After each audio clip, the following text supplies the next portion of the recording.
Hello, everybody. Welcome to a new episode of the MinnMax Show podcast, place about games, friends, and getting better. My name is Ben Hansen. Thank you for joining us on this grand adventure on this holiest of days. We're joined by Jacob Geller.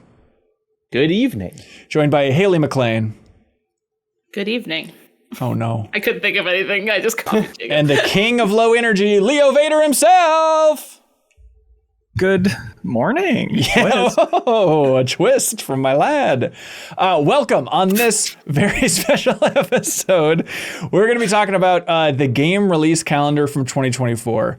But don't turn the podcast off. Look, it's not just going to be us being like, and then lo and behold, on September 18th, that's an unusable podcast. So this is, of course, the return of a format that is barely coherent. It is the game release calendar 6-shooter duel. We each have pistols with 6 bullets in them. The bullets represent our interest in the game. We can only pick 6 games. And if we both fire with the sound bang on the same game, then it's a no holds barred passion duel to see who actually cares more about this game and who can talk about killing your darlings. Talk about it. Yeah, the floor is yours, Leo. On the back end, by the way, it's the worst thing. Leo, your comedy deserves better than us doing the obnoxious, like, let's just let that one sit. Oh, who farted in the elevator? It deserves the space. It deserves room. Do you remember was it on MinnMax where there was one where it's like, no, we're gonna bid on them? And then it was everyone has like $100. Yeah, that was maybe back in the Game Informer era where that's a case of overthinking it, because trying to explain to the audio listeners like, okay, so technically this is me putting in a $20 bet and that leaves $75 in my pocket. It was too messy, which is why it's the cleanest thing, the cleanest competition on earth. Right. 6-shooter duels. Sorry, and then, I just got distracted by Haley's haunted room where the door opened on its own. Back after the show, of course, we have community questions people submitted there on Patreon. But all right, 6 shots. Do not throw away your shot, Haley. All right, remember to load it, because a lot of people make this mistake. They don't load their gun for the game release calendar 6-shooter duel, and then you got to spin it, even though it's fully loaded. Yep. Yeah, what's the point of spinning it on the first go? Right. I'm throwing them like revolver ocelot. Oh, dang it. I wish I was doing that. Maybe that's foreshadowing where we're going. So we're going off of Game Informer's game release site breakdown, which I think Marcus Stewart and I think Margaret Andrews, they keep up to date over there, as well as everybody else over there at Game Informer. So you can check it out by going to gameinformer.com/2024. I go to that site all the time. It's so convenient and handy. So we're going off of that. Some of these do not have release dates. They say 2024, but not a specific release date. So after we go through the whole calendar and we're all just riddled with bullets, sweating, it's just a mess, then we're getting to the TBD category of games that say, they proclaim, a lot of them are probably lying, you know, those developers, they're saying the game's coming out in 2024, but there's not a specific date on it. And so there's a huge hodgepodge. So don't shoot all your shots too early, everybody. But how many shots should I save? Because this is my first time at the 6-shooter galley. Mm-hmm. How many shots do y'all save for the TBD section? I'd say the TBD is your strategy. It's about, if you're like halfway through your shots by the time we get to TBD, you're doing great. I'll say. But also, it's like you don't want to save too many. Right. You know, and then you get to the end and you're like, I guess I'll take Avatar Frontiers of Pandora. That was me last year. And then, of course, it is legally binding. You're only allowed to play these 6 games and no one else can play them. Obviously, that's the way it works. That's why. I do not consent. Yeah. Otherwise, we all would have been like, we would have done the deepest dive on Avatar Frontiers of Pandora, but Jacob called it. And so we're like, our hands are tied over here on Pandora. Okay, y'all ready to go? And if I miss something, feel free to shout it out because I'm working chronologically. Here we go. July 18th, perhaps the next... missed something. Yes, sir. This is legitimate. July 16th, Strange Scaffold has a game coming out. You know them? They've released games every 5 minutes. What is going on? Actually, the time you've just said that sentence, they've released 3 more games. What is coming out July 16th from them? I'm not quite sure that I want to use one of my bullets on this one, but there is a game called Clickolding that is coming out. Excuse me? Clickolding. Not cuckolding. Oh, Clickolding. That is... it seems to be a clicker game with a man sitting in the corner of a hotel, and like weird kind of strange sexual themes are going on in the trailer in ways that they have not explained. And it looks really interesting. And anyway, that game's coming out in like 2 weeks. What are the odds that's going to be their most successful game by a mile? I don't think so, because there's another one that I'm saving a bullet for later on in this list. In a good way. All right, good to know. Yes. Also, we should point out Final Fantasy 14 that's out at the time of this podcast is airing. You know, there's some that are out right now, and we'll be talking about those in the future for sure. But July 18th, Nintendo World Championships, NES edition. I'm aiming my zapper directly at it, and I'm putting it in the holster. But I feel like July's almost cheating because we had a meeting about this on Monday, and so I kind of know what everybody's interested in. And it seemed like Kelsey Lewin was the only one who was like, oh, me for that one. So she can have that one, I guess. Okay, July 19th. Kunitsigami, Path of the Goddess from Capcom. Capcom's freaky tower defense thing, as freaky as they come. This is one that I might regret not shooting, because, again, this might be my new life passion. I might be just a Path of the Goddess. Whoa! Oh. Jacob with Path of the Goddess. Great choice, sir. It's a dangerous bang, because I'm not, I really, this could be a flop, but like, it is so cool looking, just from a style perspective. And I did listen to an episode of the show in which Michael Huber said, this seems like something Jacob Geller could really get into. That's true. And if Huber says it, it's God's honest truth. Yeah, I mean, we have very similar tastes. That's true. But yeah, just like slashing your sword into the ground, like, ah, and like running along the path, making this path for the goddess as you clear the gunk out with your sword. It feels shockingly satisfying. And I don't know if this is like low expectations, but it's effectively a more action-focused tower defense game. If this game comes out and it gets like 7.25s, I'll be like, mission accomplished, Capcom. Like this, you nailed it. No harm done.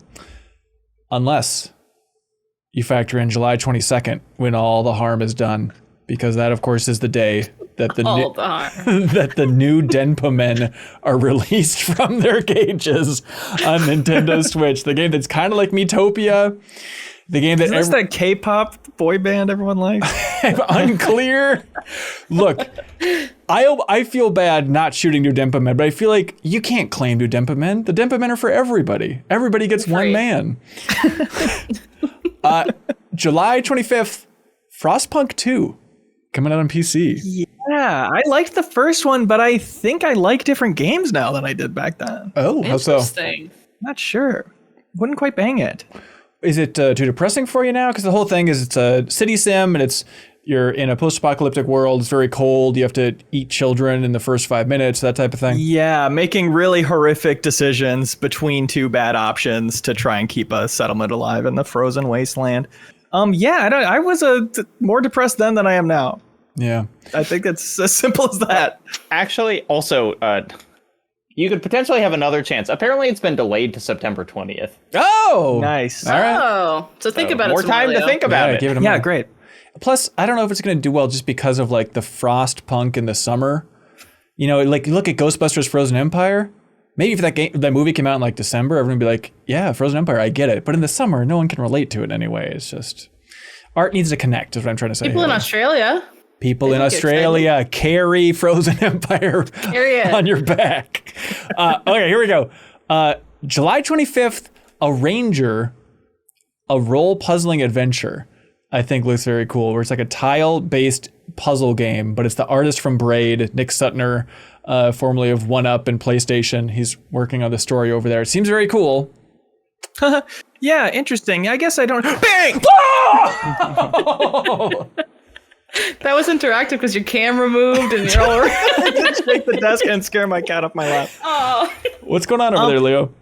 This looks really... I'm really compelled by the core concept where it's kind of one big sliding puzzle. That's how you get around, is you're moving the environment with you.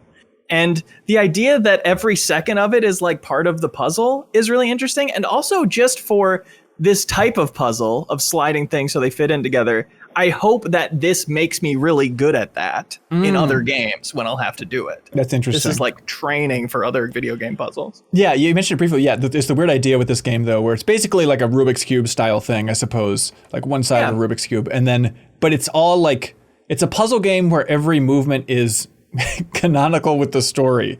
So as you're sliding characters and stuff around, they're like, stop it, what are you doing? Oh my God. Like as you're rearranging their town to try and solve a puzzle, which seems very cool. Leo's gun's hot.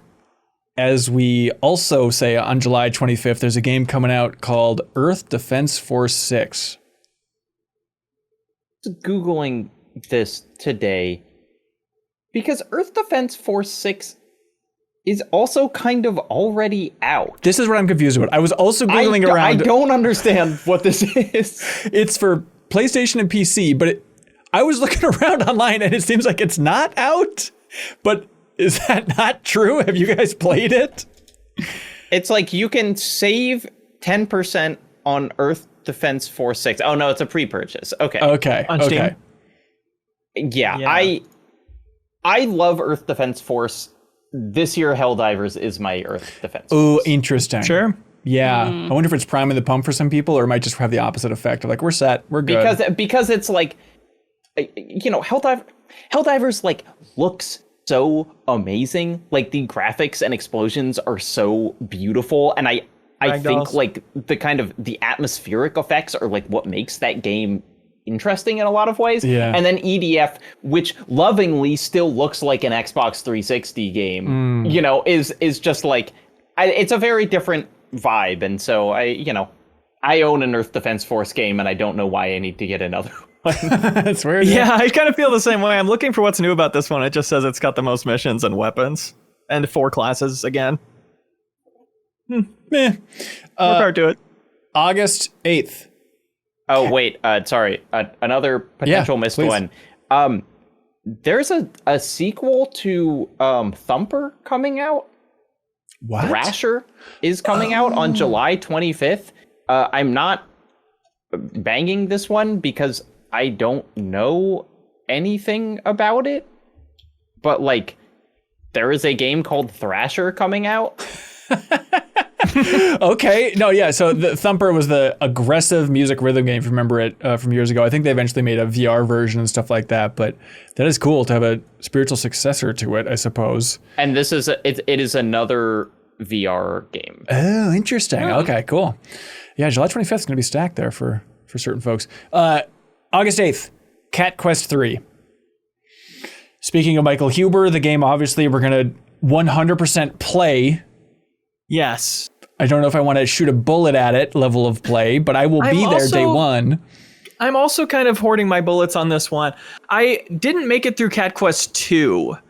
I made it through Cat Quest 1 handsomely. But Cat Quest 2, it's like, it's super simple top-down, not even twin-stick shooter. It's just like close-range combat, doing spells or whatever. Super simple, and yet it's like hard at points. And then you die and you get sent back really far. And I kind of go, why do you think I want you to be hard? Right.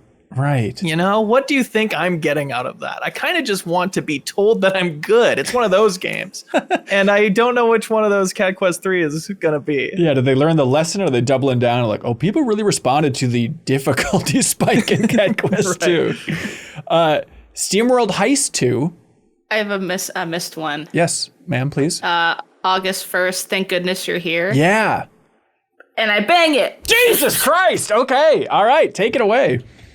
It looks so charming. I saw 2 seconds of its trailer, and you know those when you just are like, yep, it takes 2 seconds and you're already on board. Yeah. It's this like a absurd little comedy narrative game. It's set in some sleepy little English town, and I don't really know what else besides that. It looks so compelling that I know I need to play it. Yeah. It's just like the coolest art style. The trailer was so good and really well comedically edited that I trust that the game's going to be like that too. Yeah, very British comedy. It's really funny. We saw a demo of it at the MoMA presentation that Joe presented Dome King Cabbage at in that documentary. Oh, nice. Sweet. And it was like everybody's playing their demos and like talking about it. Here's what this part means to us or whatever. That game was just like, oh, the dev's not here. I'm Greg. I'm just going to play it. And he played it for 10 minutes silently. And the crowd was busting up laughing the entire time. Jesus, that's a high order.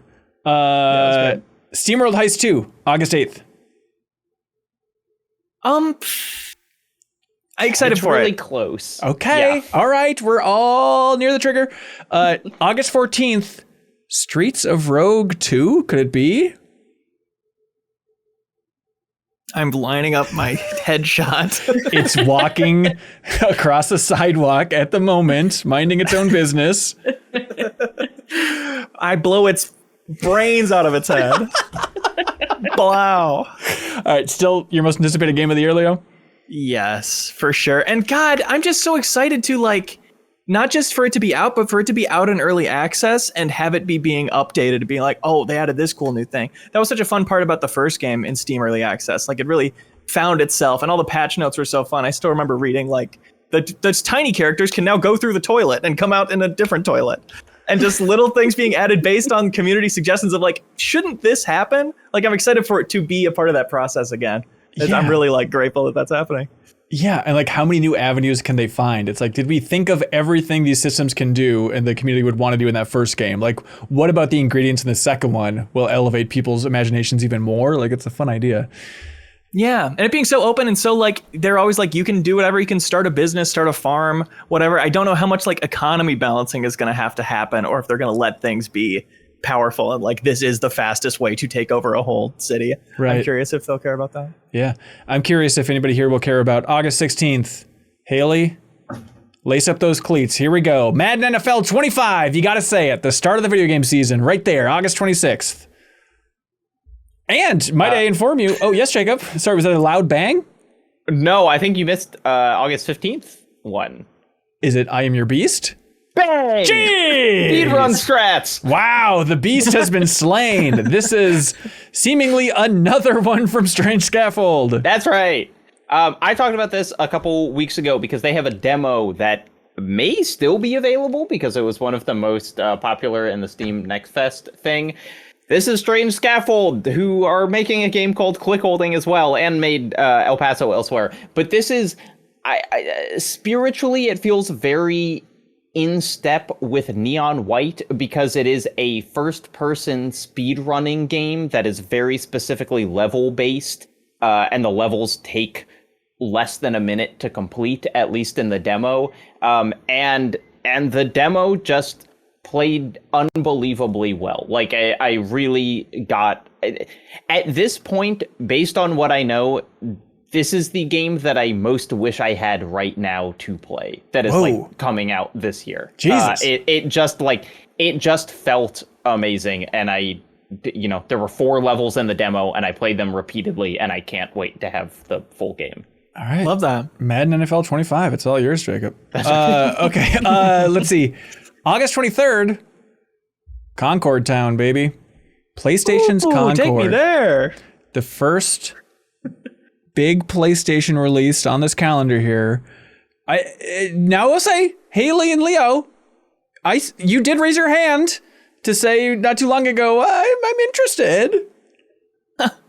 I'm chucking a rock at it. Okay. So this is, the team-based shooter. They're leaning towards the storytelling for this PlayStation property here from Firewalk Studios, a bunch of former Destiny developers. The easy pitch from people who played it is it's like, it feels like Overwatch meets Destiny. And PlayStation says, that equals signs money. But we will see. I am curious to get my hands on it and see how it goes. But there's a beta coming up soon that we can weigh in about after that. There's another shooter I might want more, so I'm holstering my gun. Because it's a shooter. So that's a little confusing. Yeah. You get it. This is your first rodeo, Also, but you're nailing it. I hate to keep doing this. August 20th, there's a game coming out. Dustborn? Nope. What is it? Black Myth Wukong. Oh, that's August 20th. Monkey game. Which, bang. Wow. Okay. Oh. All right. I mean, I've heard great things about it. What's tickling you about this game? It just looks like a really polished, cool-looking action game. It's I don't actually know how much of a Souls-like it is versus is that just what we're calling every game with big bosses now. Right.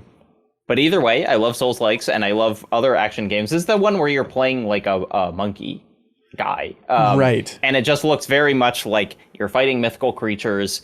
And the game, as they have shown it so far, it looks like it's at an almost unbelievable level of polish. Like it looks like just a big, expensive production. And I love the action games that go big like that. Yeah.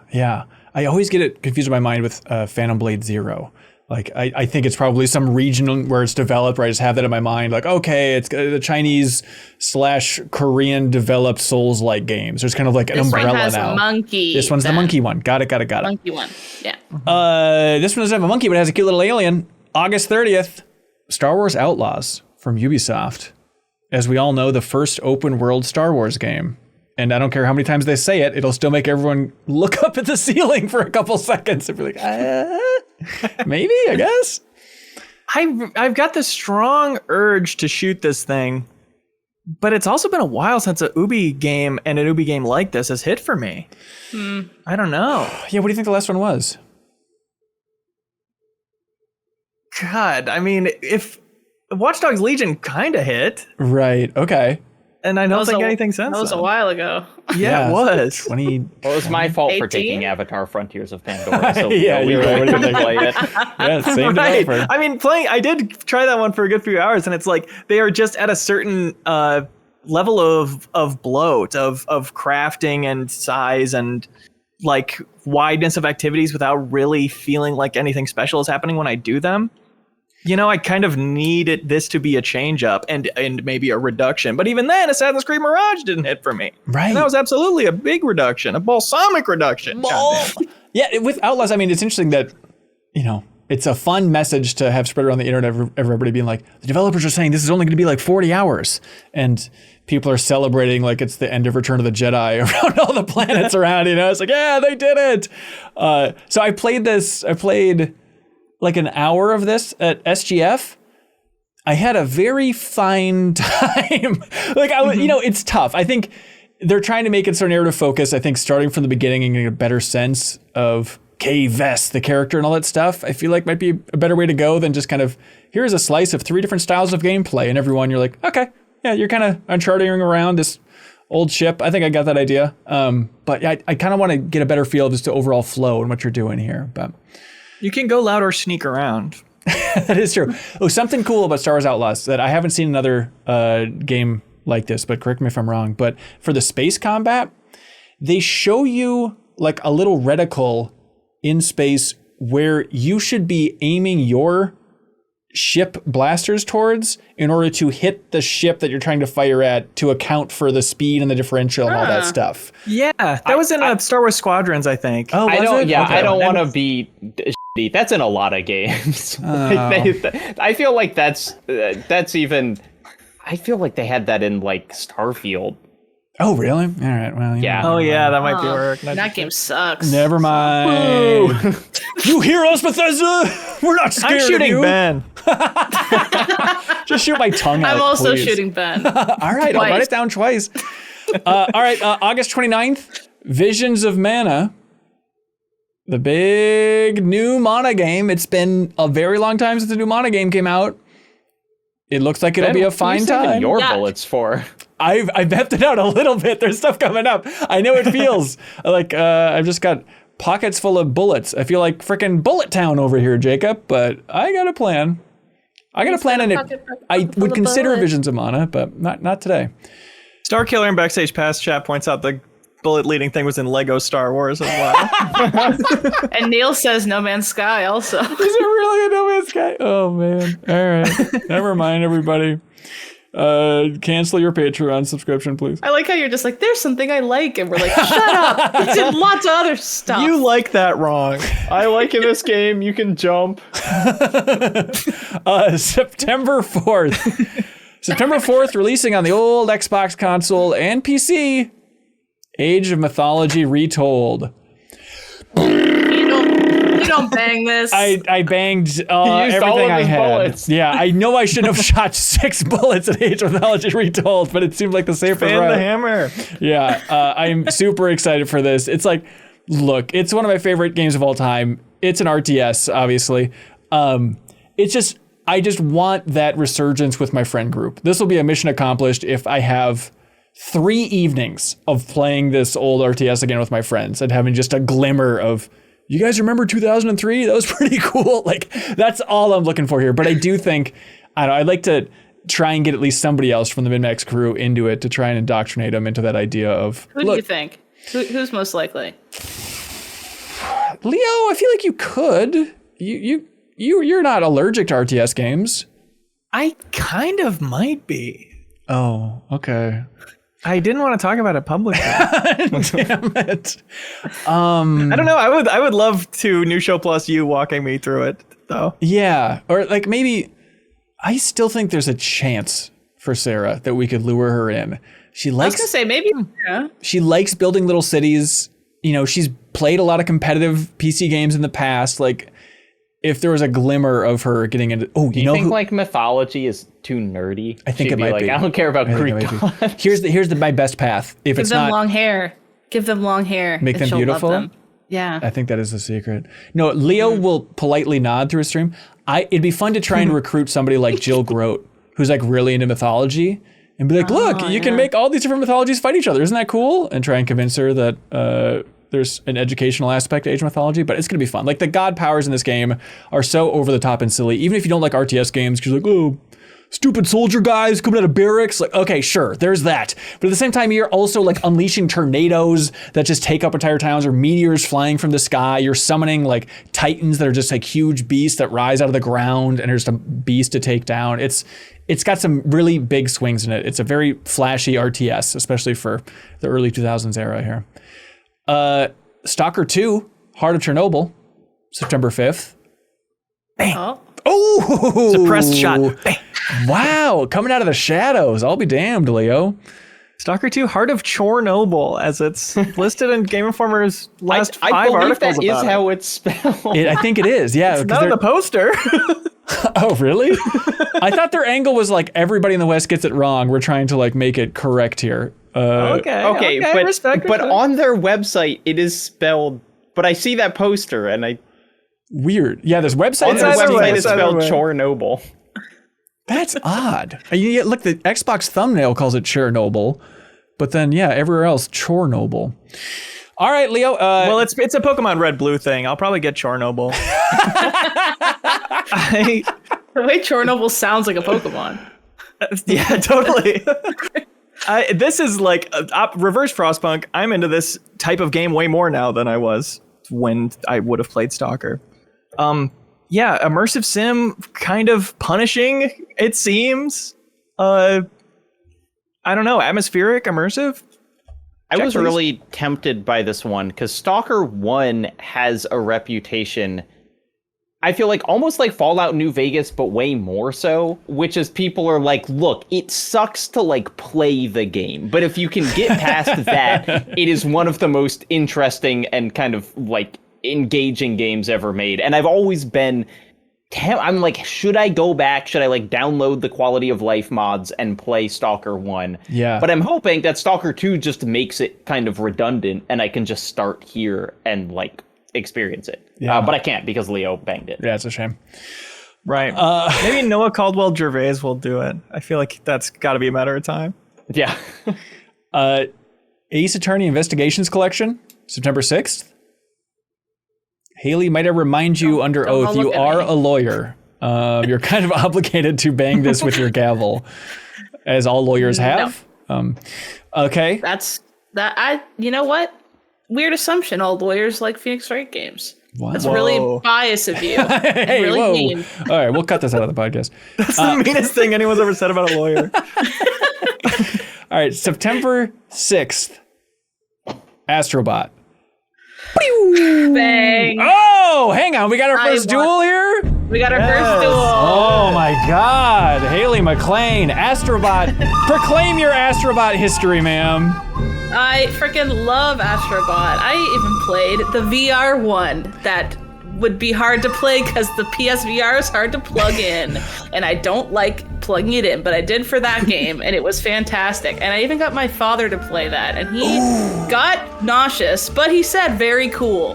That's pretty... Literally never heard him say that about any game I've played ever since a child. With the nauseous part or the cool part? The cool part.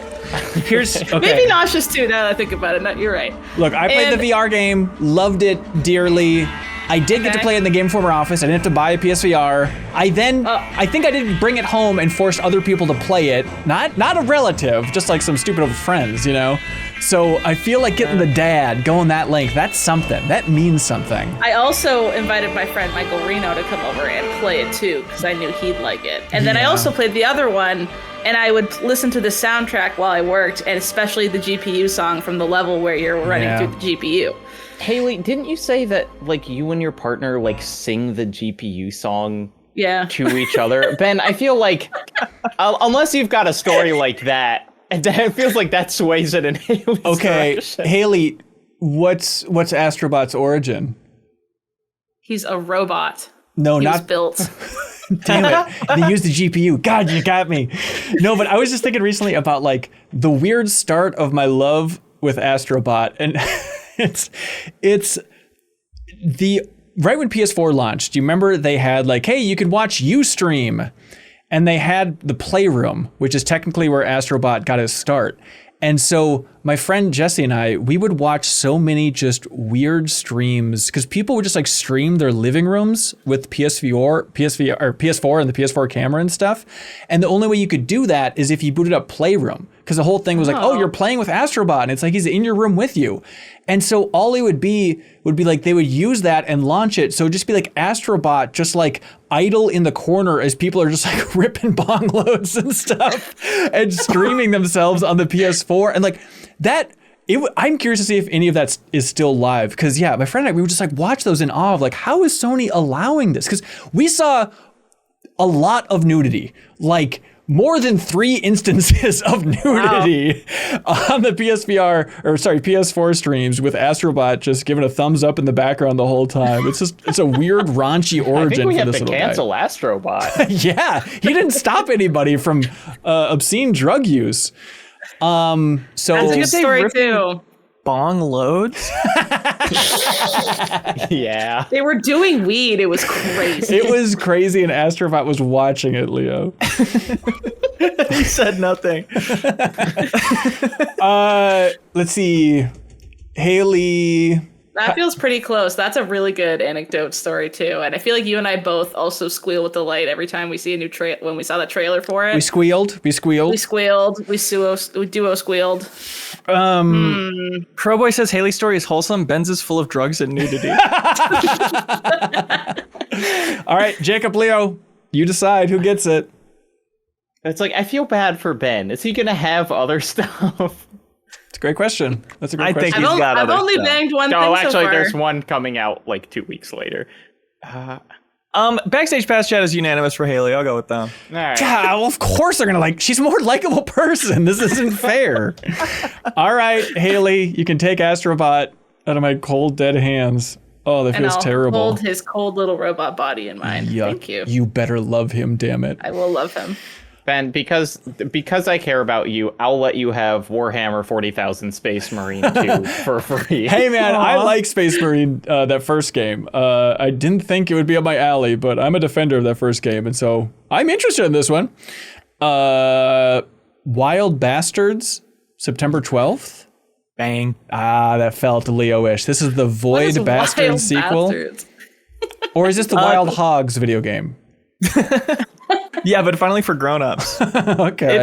It's the new Void Bastards, which is this comic book style. I think cel shaded is an understatement. It is like comic book style Doom roguelike space game that I bounced off of at launch, but fell really in love with when we went to SGF together, Ben. I remember playing it on Switch on the flight and in bed every night. Right. Playing so much Void Bastards, blasting all the way through it. Really great time, really a big emphasis on like creative gadget combinations. You know, one of those roguelikes that really makes you use every tool in your tool belt.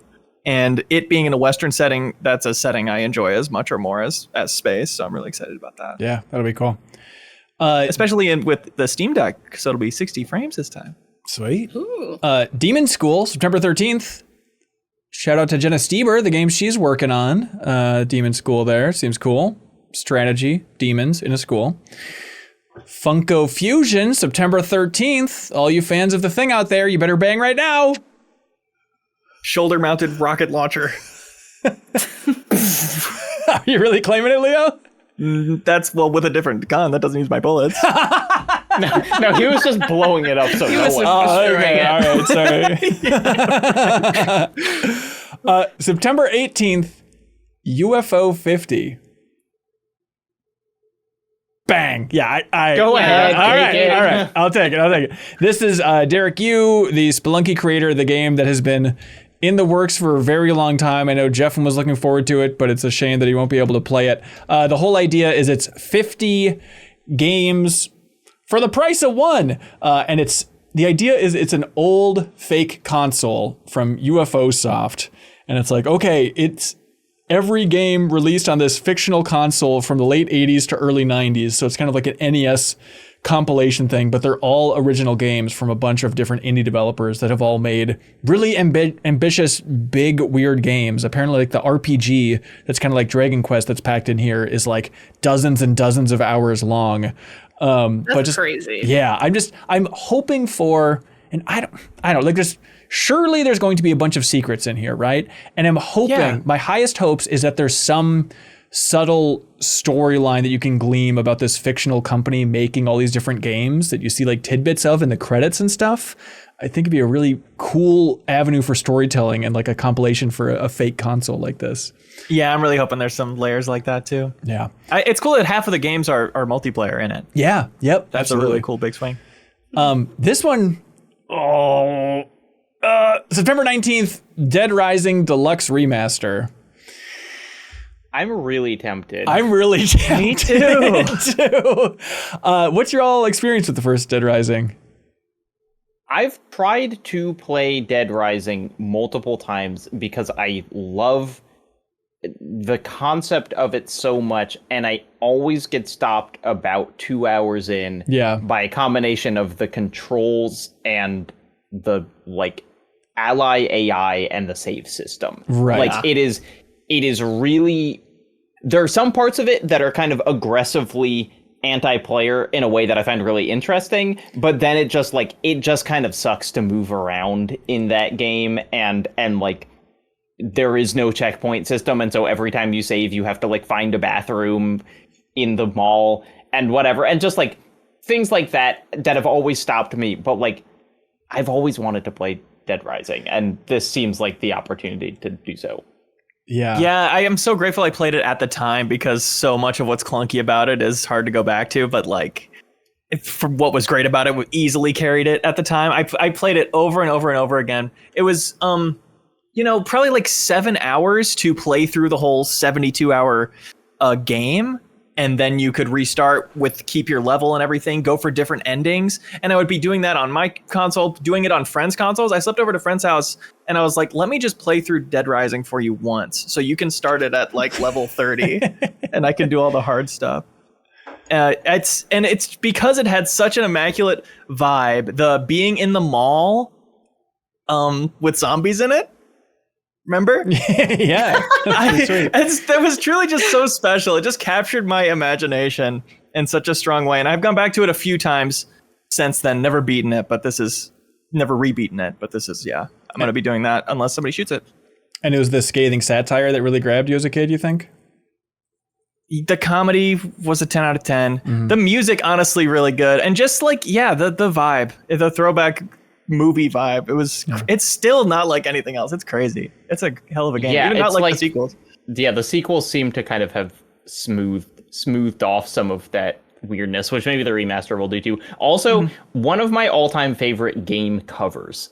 I think the cover of Dead Rising, like I remember like going to the video rental store in my town and they had like the shelf of Xbox 360 games, and I would just stare at that cover of him holding the TV. Yeah, and just being like a million zombies all around.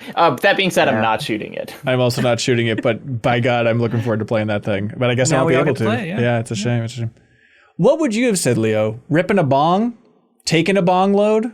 Still thinking about that, huh? Yeah, what's chiefing some kind, or I think it's load. I think load is a tough word to put in. I googled ripping bong loads to see if that was like a saying. It did not come up. There's no results for ripping a bong load? Bong loads in quotes did get a few, but it's not like what Google assumed. That is shocking to me. Come on. Hit a bong? Sure. All right. Hey. You're hitting them harder than the rest of them. Yeah, apparently. Jesus Christ. Hey, September 26th, I had to triple check this. There's a game coming out called Earth Defense Force World Brothers 2.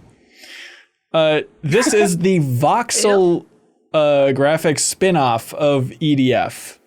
That's a great name. Yeah, it's up there. World Metaphor Brothers. Refantasio taking notes. Yeah, Nintendo has a brother ship, and Earth Defense Force has World Brothers 2. What the hell does that mean? Hey, September 26th. It's the second one, Leo. Yeah, come on. Oh, September 26th, The Legend of Zelda Echoes of Wisdom. Bang. Okay. It's interesting. Like, obviously, we're super excited for it, but I didn't know with this crew. All right, so Haley, thank you for stepping up. I was going to do it if you weren't. Yeah, that's generous of you. I think it deserves a very excited bang, not just a pity bang. It didn't sound like you were excited. It was kind of like dribbling out of the tip of your gun, if I'm being honest, the way you I thought it was gonna get a lot of bangs. So I was like, oh, I guess I'll be the first one of many, and then none of you said anything. So I was like, oh, fair enough. I don't even have to fight for it. But come on, get to play as frickin' Zelda. Bang! I was 10. I'm in there. I got it. Look, I'm interested in this thing. I gotta give it to Ben.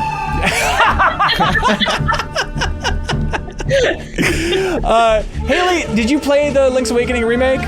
Yes, I did. Okay, how did that land with you? I loved it. It was so good. It was such a good way to remake those old games. And like, I remember playing Link's Awakening when I was really little and never beating it because I was too young and dumb to like figure out what to do. I would just walk along the beach and like hang out. So I actually never beat that game, even though I had it as a kid and played it regularly. Yeah. So it's also kind of fun to then be like, okay, what actually happens in this game instead of it just being a treasured childhood memory. Yeah. To move forward and actually beat it. And that art style just is so appealing. Just little toys and a little diorama, and they're just so cute. Yeah. And I'm like you said that in our stream. Like, I don't like the asterisks of like, why can't Zelda just also have a weapon? Why does she have to make tables and stuff? But I don't know. It looks like it could be doing some interesting stuff with that and some fun problem solving puzzle stuff. Like, they could go a lot of different ways with it. Yeah, I take it back. I was an idiot on that stream because like. Light me up if you want. The combat in any Zelda game, has that ever been a highlight? It's not like, if only Zelda could use this wild combat system that Link can use where he can hold down a charge up and then spin his sword in a circle. It's not like we're missing that much. Certainly not in a 2D one. Right. You know, right. It's like, it's fun in Breath of the Wild when you can like bonk a guy with a boulder. But that seems like what you're going to be doing in this game anyway. Right. Yeah. And I think it'll be absolutely more fun just to like recruit a bunch of enemies and sick them on the bad guys and stuff and throw beds at them and nonsense like that. That sounds way more creative. Worried about the puzzles, worried about the UI. If it's just going to be a lot of sorting through, like, okay, where did I leave that cupboard? It just had the Breath of the Wild. Like, I hated in Breath of the Wild. It's like, I want to have a bomb arrow. Shoot, shoot, shoot, shoot, shoot, shoot. Like, going to find the bombs. If it's a lot of that, I'm also not going to love that either. Yeah. Okay. Who gets it? How are we feeling?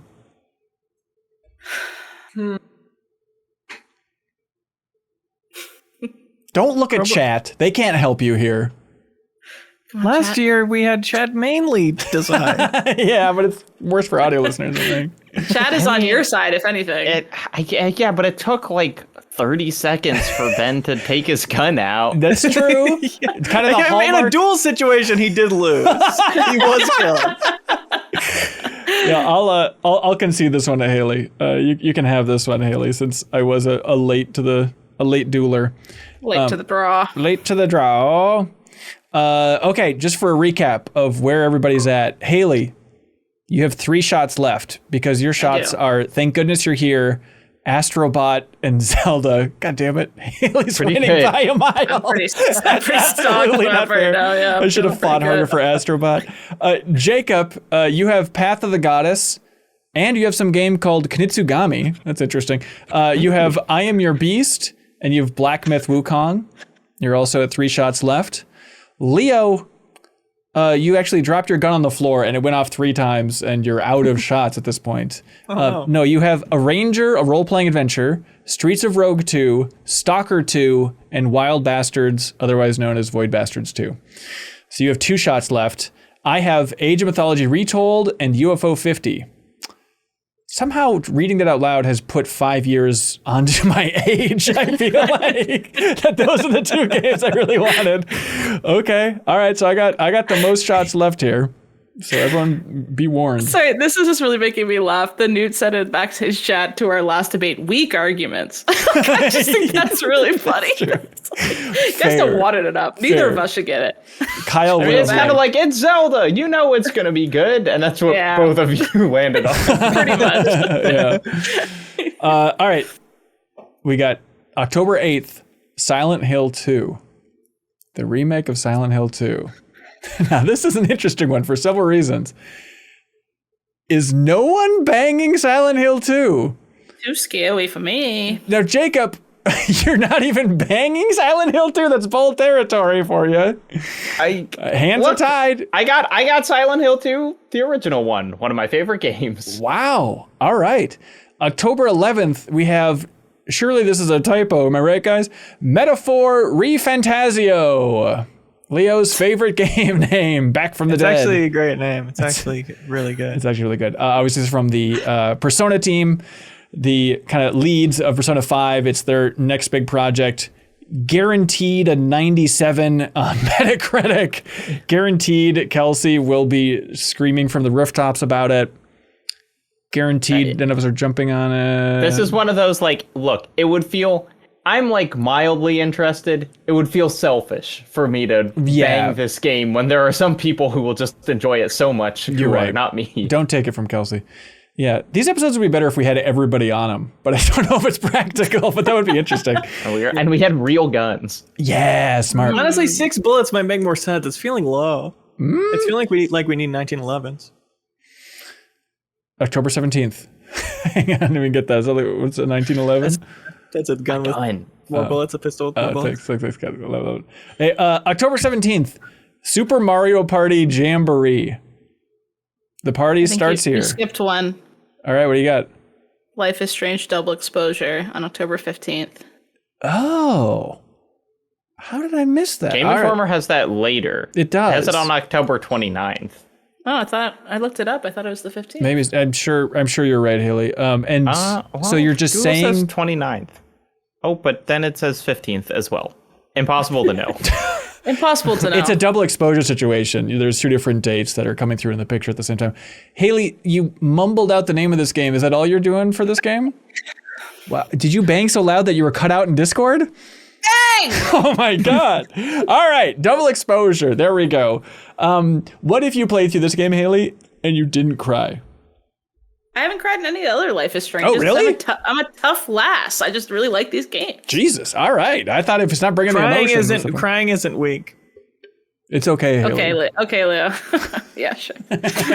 Also, Haley hates women, so she doesn't cry for that reason. All right, Life is Strange. What's got you excited about Life is Strange? I'm crying that this game is getting made because it's so full of women. It pisses me off.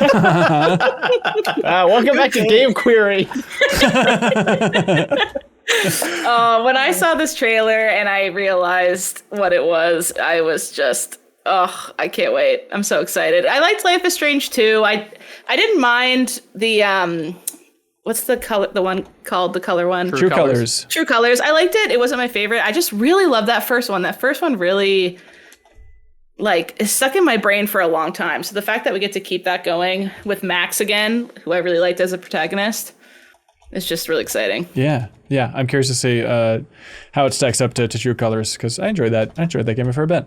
All right, it's all yours, Haley. Just like the old classic Super Mario Party Jamboree, ladies and gentlemen, come on down.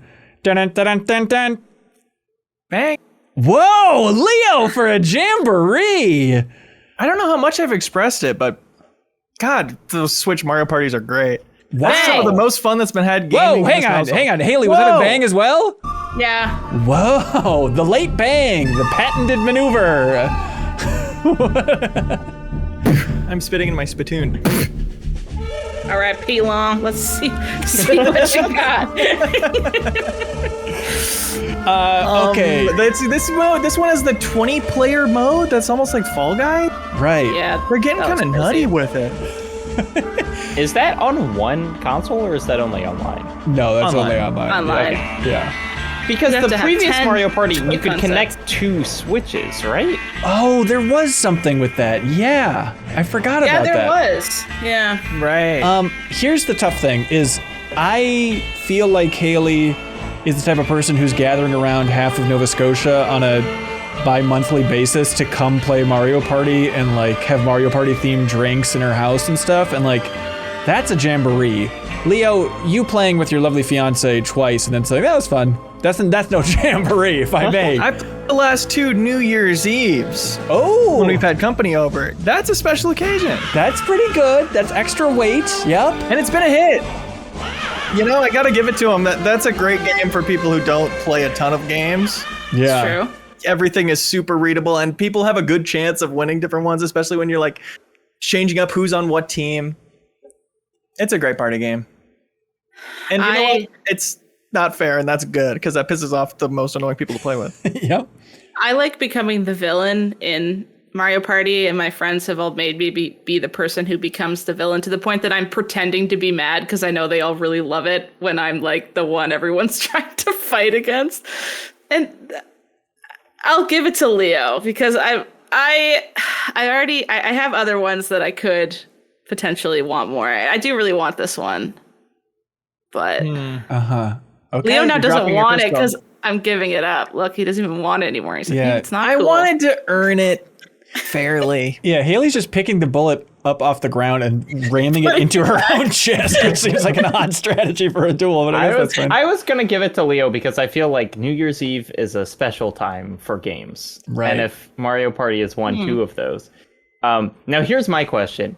Can we get this game 2.5 weeks early so we can play it at the MinnMax community meetup when we're yeah. all in the That'd be same cool. house? Because That'd be that's so the ideal fun. situation. I think Nintendo, you can twist their arm a bit. They're pretty flexible.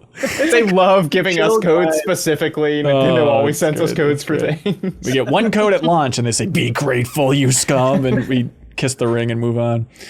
All right. We have to pretend to like it, and Yeah, you know the drill, everybody. October 25th, COD Blops 6. COD Blops 6. Black Ops number 6 coming out. Jacob, there's going to be torture in it. I know. I probably am going to play this game at release because it seems like the most batshit COD campaign that they've done in a while. Right.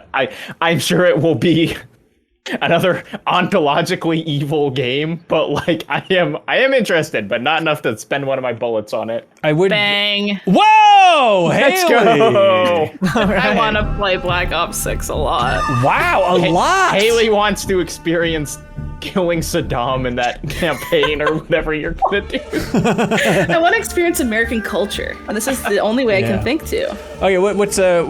To be clear, Jacob, you're just saying you wanted to play it. This technically, I'm counting it as a is bang this a from duel? you. I'm counting it as a bang from Jacob. Hey, sure. Yeah, all right. Haley, this is when you back out now and make Jacob actually bang God Blast 6. Haley, are you into the like multiplayer or are you like excited about the campaign? I always play the campaign with my brother, and then I also just play a ton of Call of Duty multiplayer on my own too. But the Call of Duty campaigns, like that's like a me and my older brother thing. Like when I think of those, it's like a nice memory instead of how toxic and awful some of the stories in those games are. What is your track record? Have you played like all of the recent ones? We really like the Treyarch ones more. Like we tend to play I think we've played all the Black Ops campaigns. Definitely not all the other Infinity Ward. What's the other studio? Infinity Ward ones? Treyarch, yeah. So maybe like 60% of the campaigns we Okay. played together. Still a lot. Not all of them. Yeah. Yeah, I am kind of looking forward to it. If it is just, it's an absolutely absurd campaign that is kind of fun. Like, was on a streak there for a while of playing through all the Call of Duty campaigns, and I feel like I fell off around Black Ops Cold War. Probably was the first one in a while where I was like, I'm completely good. And so if this thing is just, it's 6 hours of over-the-top Call of Duty, like, I will play through that. I'll have a fine time going through that thing.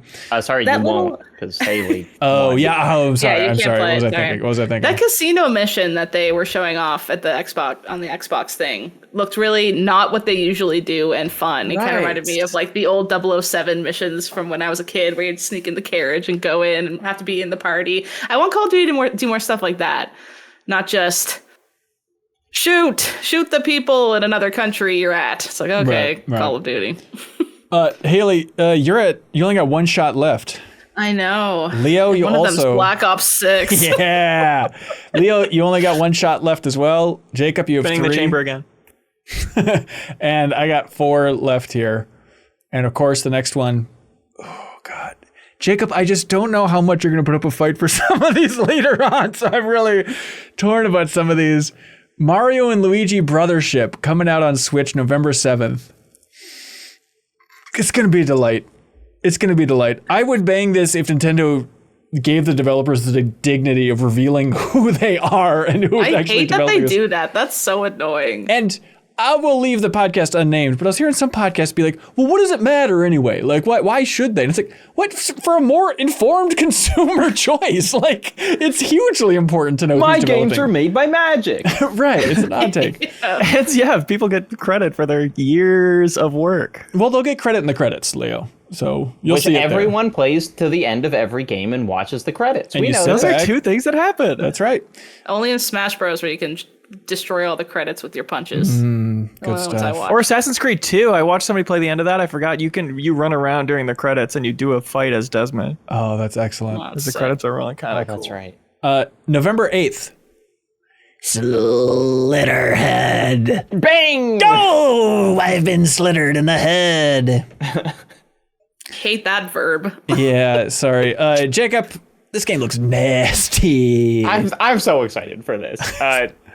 This is, remind me of the pedigree, because they keep talking about... It's the creator of Silent Hill 1. Right, but it's not... The team behind it is a different team. It's not the Silent Hill team. It's... They made Siren. That's right. Yeah, it's more like Siren people. It just looks like an awesome, cool, freaky swing. To me, it looks like Ghostwire Tokyo, but more fun to play. You know, that it is a very specifically Japanese horror taking place in a city, has lots of weird, crazy creature designs, and the most recent trailer that we saw made it look like it is something like Watch Dogs Legion or freaking Geist for the GameCube. Right, it is like a body jumping thing, and the different bodies that you jump into have weird different mutant powers, including like throwing your hand off and making like a sword out of the blood that comes out. But it's like this was that. Yeah. I just Really like good. I am really excited for even just a double A like big swing horror game. Yeah. We do not get a lot of those, and for this to not be a like, we're so serious, we're taking it slow, you have no weapons horror game, but kind of like a zanier take is really exciting. Yeah, for sure. Assassin's Creed Shadows, sneaking out of the shadows, November 15th. Leo, it's down to you, buddy. I am surprised, sir. I could, I just as easily could. Yeah. The demo looked all right. The stealth, at least. It's got turning lights on and off, which Right. to me is like a statement of intent to have a more mechanically interesting stealth. But I don't know specifically what, besides that, is going to make it really go the long distance for me. Certainly Okay. the other character I will never play as much as I can avoid it. The The big chunky guy. brownie guy. Yeah. All right. November 15th, Microsoft's Flight Simulator 2024. It's going to be cool. We're not going to play it. but I'm really It has all the tempted. jobs in it right now. Like how has that not been a thing this whole time? It looks I know. excellent. The problem is that Microsoft Flight Simulator is one of the most awe-inspiring games I've ever played, and I flew a plane for like 30 minutes. And the rest of it, I just like got out and I was in the little drone that had no physics, and I flew to my house and I flew to the Grand Canyon and I like played with the time of day. And like, it almost feels like that was as good as it could ever get. So it's like, I don't know if the tech is better in this game or if it's just kind of like there's more content. Because it's like, I don't care about the flying. You know, the planes, who cares? I just have a perfect recreation of Earth. Yeah, right. The plane, who cares, in Flight Simulator. Truly. Yeah. And the thing about planes, Jacob, is these things go down. They go down. These things go down. Midnight Run, ladies and gentlemen. Check it out. Okay, now, December seems like a wasteland at the moment, but I think some of these games are going to get slotted in there. And so here are games that do not have a release date other than 2024. Some are saying fall, some are saying, a couple are saying summer, which seems egregious, but they're still all claiming that they're releasing in 2024. 33 Immortals. If you remember, Leo, this is from the Spiritfarer team. I know you like that game. I sure did. And then seeing that they're making like a roguelike twin stick shooter or whatever this is, like... Yeah. So much less unique of a genre than Spiritfarer was. You're not excited that it has 33 player multiplayer? I could be totally wrong. Just from what I saw about it, I was like, not quite what I wanted them to make, but sure. I hope I'm totally wrong. All right. Alien Rogue Incursion. There's your VR game, everybody. Cool. There's an Alien VR game coming out. Cool. We all agree it's cool, and we pat the Xenomorph on the head. It's really cool. This one's tricky. Avowed from Obsidian. That good key art. The great key art of the skeleton with the plants coming out of them. That is good. Honestly, I'm not going to bang it, but I tip my cap to it. And I think out of maybe any game launching in 2024, I'm maybe most curious. If I could time travel just to see the reception for one game, I just want to see how the world reacts to Avowed. That is a big question mark. No idea what that's going to be like when that comes out. Yeah, I watched the Xbox podcast where they showed more gameplay from Avowed, and there are moments where it's like, oh, this is like a big game. It's like there's like a lot going on here. It's like a whole fantasy world that they've built out, obviously. I know it's technically the Pillars world and whatnot, but it's like... It just feels so prime for having that Obsidian cult classic vibe. And I think that's kind of damning it with faint praise to be like prime to be another cult classic from Obsidian. But it feels maybe like I don't know, less unique of a voice version of Outer Worlds. And I want to see what that is like in 2024 when it comes out. But Jacob, you're biting your tongue about Avowed? No, I was going to say, I feel like, unfortunately, Outer Worlds to me feels like kind of... Yeah. That's like the worst case for it, where it came out and like that game does not have a cult following as far as I know. It just feels like everyone played it and was kind of like, eh. That's interesting. I think there are fans of Outer Worlds out there, but yeah, I don't know if it's quite. But no one's like going to bat for it. I haven't seen it. You know, it's like I feel like there's still people are like, you know, New Vegas or whatever is kind of where they're like, this is what I want from Obsidian. Yeah. Oh boy, this is getting tough. It's tough reading these off. Baby Steps. They still say summer 2024. This is the game coming on PS5 and PC. You all scoff, but this is the game where you're the dopey looking guy, awkwardly walking, very Quap-like, which is appropriate because Bennett Foddy's on this one. It's the developers of Ape Out. It's their next game, and it's very silly walk around physics. It looks fantastic. And getting over it. Right. Yes. You know, and it feels more. It's like a weird locomotion game. Right. Getting over it is, you know, maybe the best of. Yeah. Right. It looks very good. There's just other ones I want to hold my shots for, I think, but it's going to be really fun. Ape Out is phenomenal. Yeah. They make good games. Yeah, absolutely. Batman Arkham Shadow coming out late 2024, they say. This is the VR Batman game.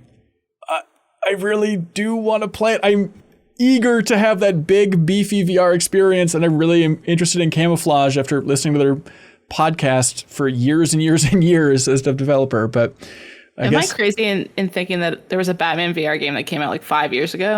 It was a little more than that. It was after Arkham Knight came out. I remember the trailer, you like look in the mirror. It's like, oh my God, I'm Batman. Yeah, and then he puts the lipstick on. It's really Pretty cool. good. No, that's it. You remember correctly. That was Rocksteady, yeah. Okay. Okay. They say this is coming out 2024. Beastie Ball. This is the developer of Chicory. Their new game where it's a Pokemon-like game, but you're recruiting Pokemon to compete in volleyball. If you remember, Sarah and I got to play the game, and they came by the old MinnMax studio. It seems cool. Chicory was our game of the year for MinnMax in 2021. I'm on the edge. I don't think I'm going to bang it. I don't know. I'm curious about the combat and how that evolves in there. Indiana Jones and the Great Circle. They say coming out this year. Jacob? Bang. Yeah! There we go. Machine Game super fan? Yes, it is all...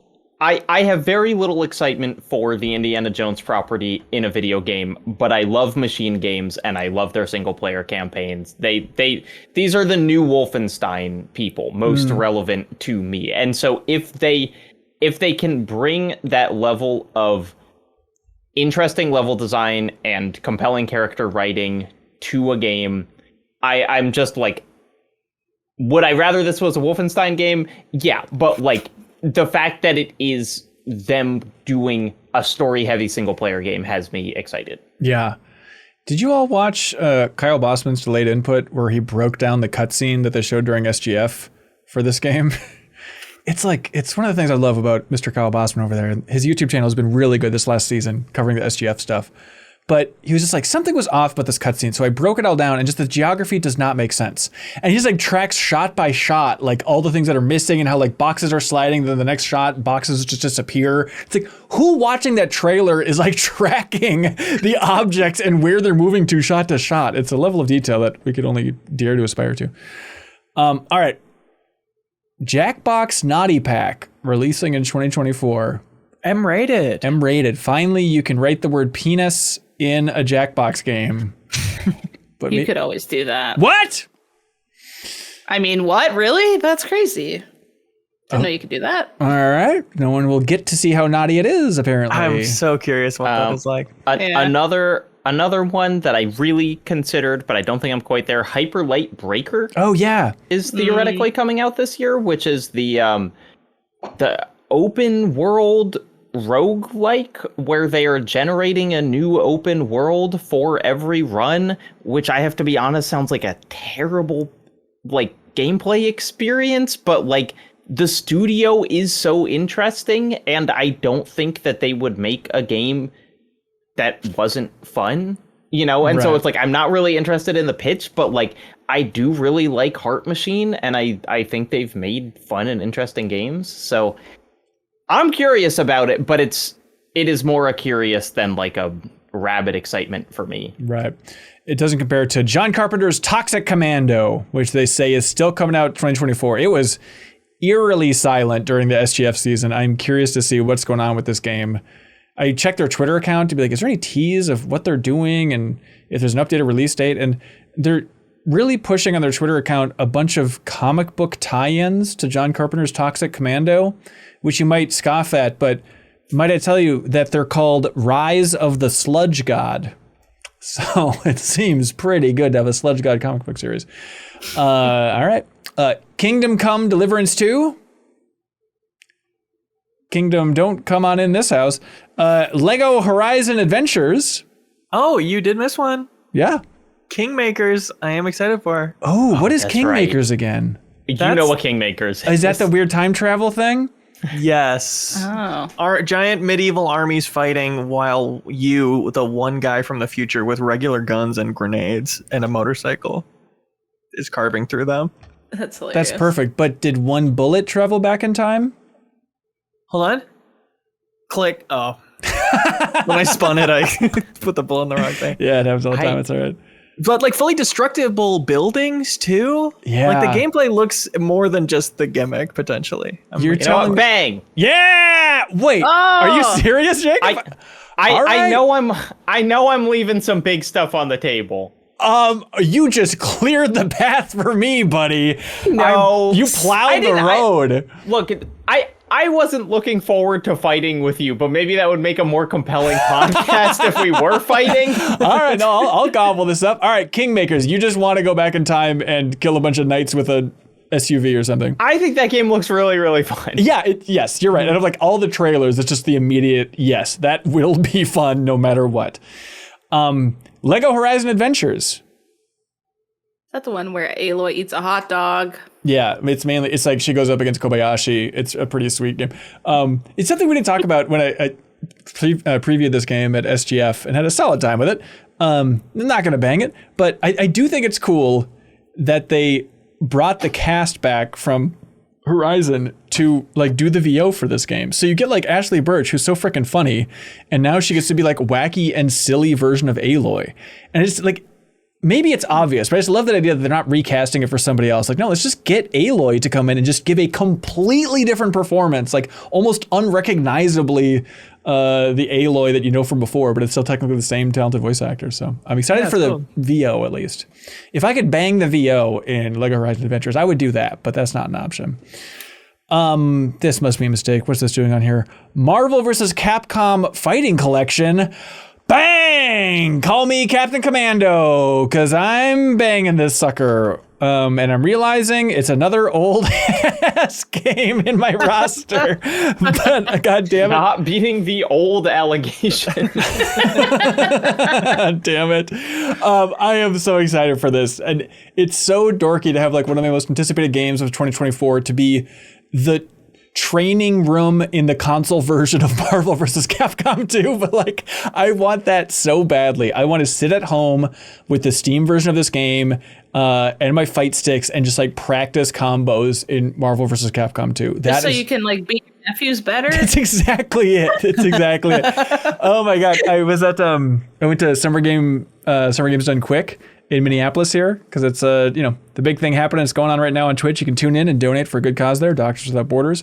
But the thing that you don't see on those streams is like it's at the Hilton in downtown Minneapolis, and it is so awesome because they have a huge room next to the whole streaming cathedral where all the runs are happening, where it's just a ton of arcade games, and like they really focus on like obscure Japanese rhythm games. And they're all completely, free to play. You can just jump in there and play whatever arcade games you want. But I went and brought my nephew to Summer Games Done Quick. And It was so fun because they had a Marvel vs. Capcom 2 cabinet, like right when you walk in. And he's like, I don't want to play anything else. I just want to play this. And like for the first time, this little kid got to have like the full arcade experience of like, he would see somebody else playing and he'd go up and be like, hey, can I play against you? And everyone was so sweet. Like, heck yeah, man. And then like having that arcade vibe where like everybody's teaching each other things and moves and how to do certain things. Like, we've been playing a lot of Marvel vs. Capcom 2 over the last couple summers, but still, I mean, he's 10, so he's forgiven, but I'm an idiot when it comes to fighting games. So actually having like these really good MVC2 players at that event be like, okay, let me tell you why snapbacks are important, or here's why a delayed hyper combo is more effective than just the super combo that you've been doing over and over again. It was like such a beautiful arcade experience. So we were talking to some people. I ran into a couple of MinnMax fans at Summer Games Done Quick, which was really sweet. And a lot of them were talking about like, it's a steal. Like you can go to that event for like $80 and just having access to that arcade for an entire week for $80, I feel like that alone is worth it. And then there's the whole event and just the community is so sweet. It's a really queer friendly community as well. And there's unlimited Doritos everywhere, unlimited candy. They have in the arcade room just a big claw machine with candy. And my nephew was just freaked out. Like, wait, it's just a claw machine and it's not going to cost any money? I'm like, yeah. He's like, but it's filled with candy. I'm like, yeah, just keep grabbing it, I guess. He's like, so I can just spam this button and just keep getting candy out of this claw machine? He's like, yeah, absolutely, go nuts, man. So it's just like, it blew his mind being at that event. And specifically, we'll get back to the list soon here, but it was so sweet because he's a dweeb. And so he brought a notebook and he wanted every runner's autograph. So we spent hours just like walking around that hotel, and he was looking at everybody's badge to be like, oh, is that a runner? Okay, what do you run? The guy's like, I run Silent Hill 2. He's like, okay, great. Can you sign this book, please? Aww. And then we got back. And the runners were so sweet. Like the Bellatra runner in particular was the sweetest guy. And then we got back to my place and my nephew's like, I could probably sell this autograph book for like $200. Like everyone's gonna want this. I don't know about that, buddy, but I'm glad you enjoyed it. Do you think you're making it out there at some point, Leo? I hope to. Yeah. Yeah. It's good. It's good. Have you guys watched any runs? I'm intrigued by the Balatro. Oh yeah. What was it like? Yeah. It was so the run was like completion was after 3 wins with 3 different decks. And it is kind of a tough watch at the beginning because the runner just gets screwed by like bad luck with the first deck, and so there are like a lot of resets.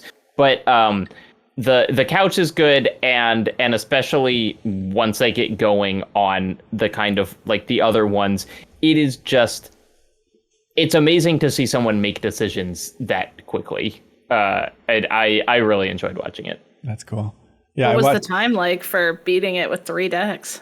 It was about 50 minutes, but like 30 of them were like resets on the first deck. Wow. So like it was very fast. For the next 2 he beat in like 10 minutes each. Yeah.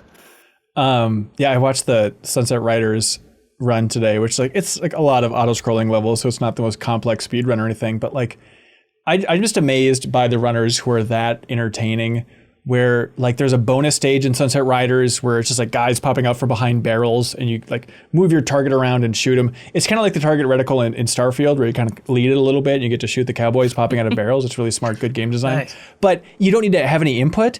And so the runner just had a song prepared for this co-op stream where he was wearing like a cowboy hat, and he just takes out a ukulele and he composed a song about Summer Games Done Quick and sang it to the rhythm of the bonus song music, like da da da dun dun dun. And then the other guy he was doing the co-op run with was like playing a little piccolo along with it. It's just, they're so amazing over there. I saw people do the Herald of Darkness while they were waiting for that cutscene to be done. Really? The Alan Wake 2 one. Yeah, no, they the whole stage got up and did it. Oh, that's awesome. That's amazing. All right. November. Okay. So we don't know when this is coming, but we'll say that November 17th would be the 20th anniversary. So it makes sense. And I think there was a leak saying that it was this, and then it was taken down quickly, but Metal Gear Solid Delta Snake Eater, they still say is coming 2024. Bang. I gotta bang that. Jacob, no bang from you. Out of bullets, I see here. Out of bullets, here's the thing. I don't think I'd be pulling the trigger. I think playing the original kind of made me less excited about the remake because they're being so faithful. Like when I played the original, I was like, oh man, this like with a couple designs or like changes to like level design and whatever, this could be so cool. And then everything that they've said is like, it is the same voice acting, it's the same levels, it's the same everything. And so it's like, I bet the controls will feel better, and that's good. But like, I think I'd be more excited if they were changing more stuff. I hear you. I mean, you just played that game, and like I did just play it also. But like, I'm in a situation where I haven't played that game all the way through since, I don't know, 2006 maybe. Like, it's been a really, really long time. So I'm really primed for diving back into that thing.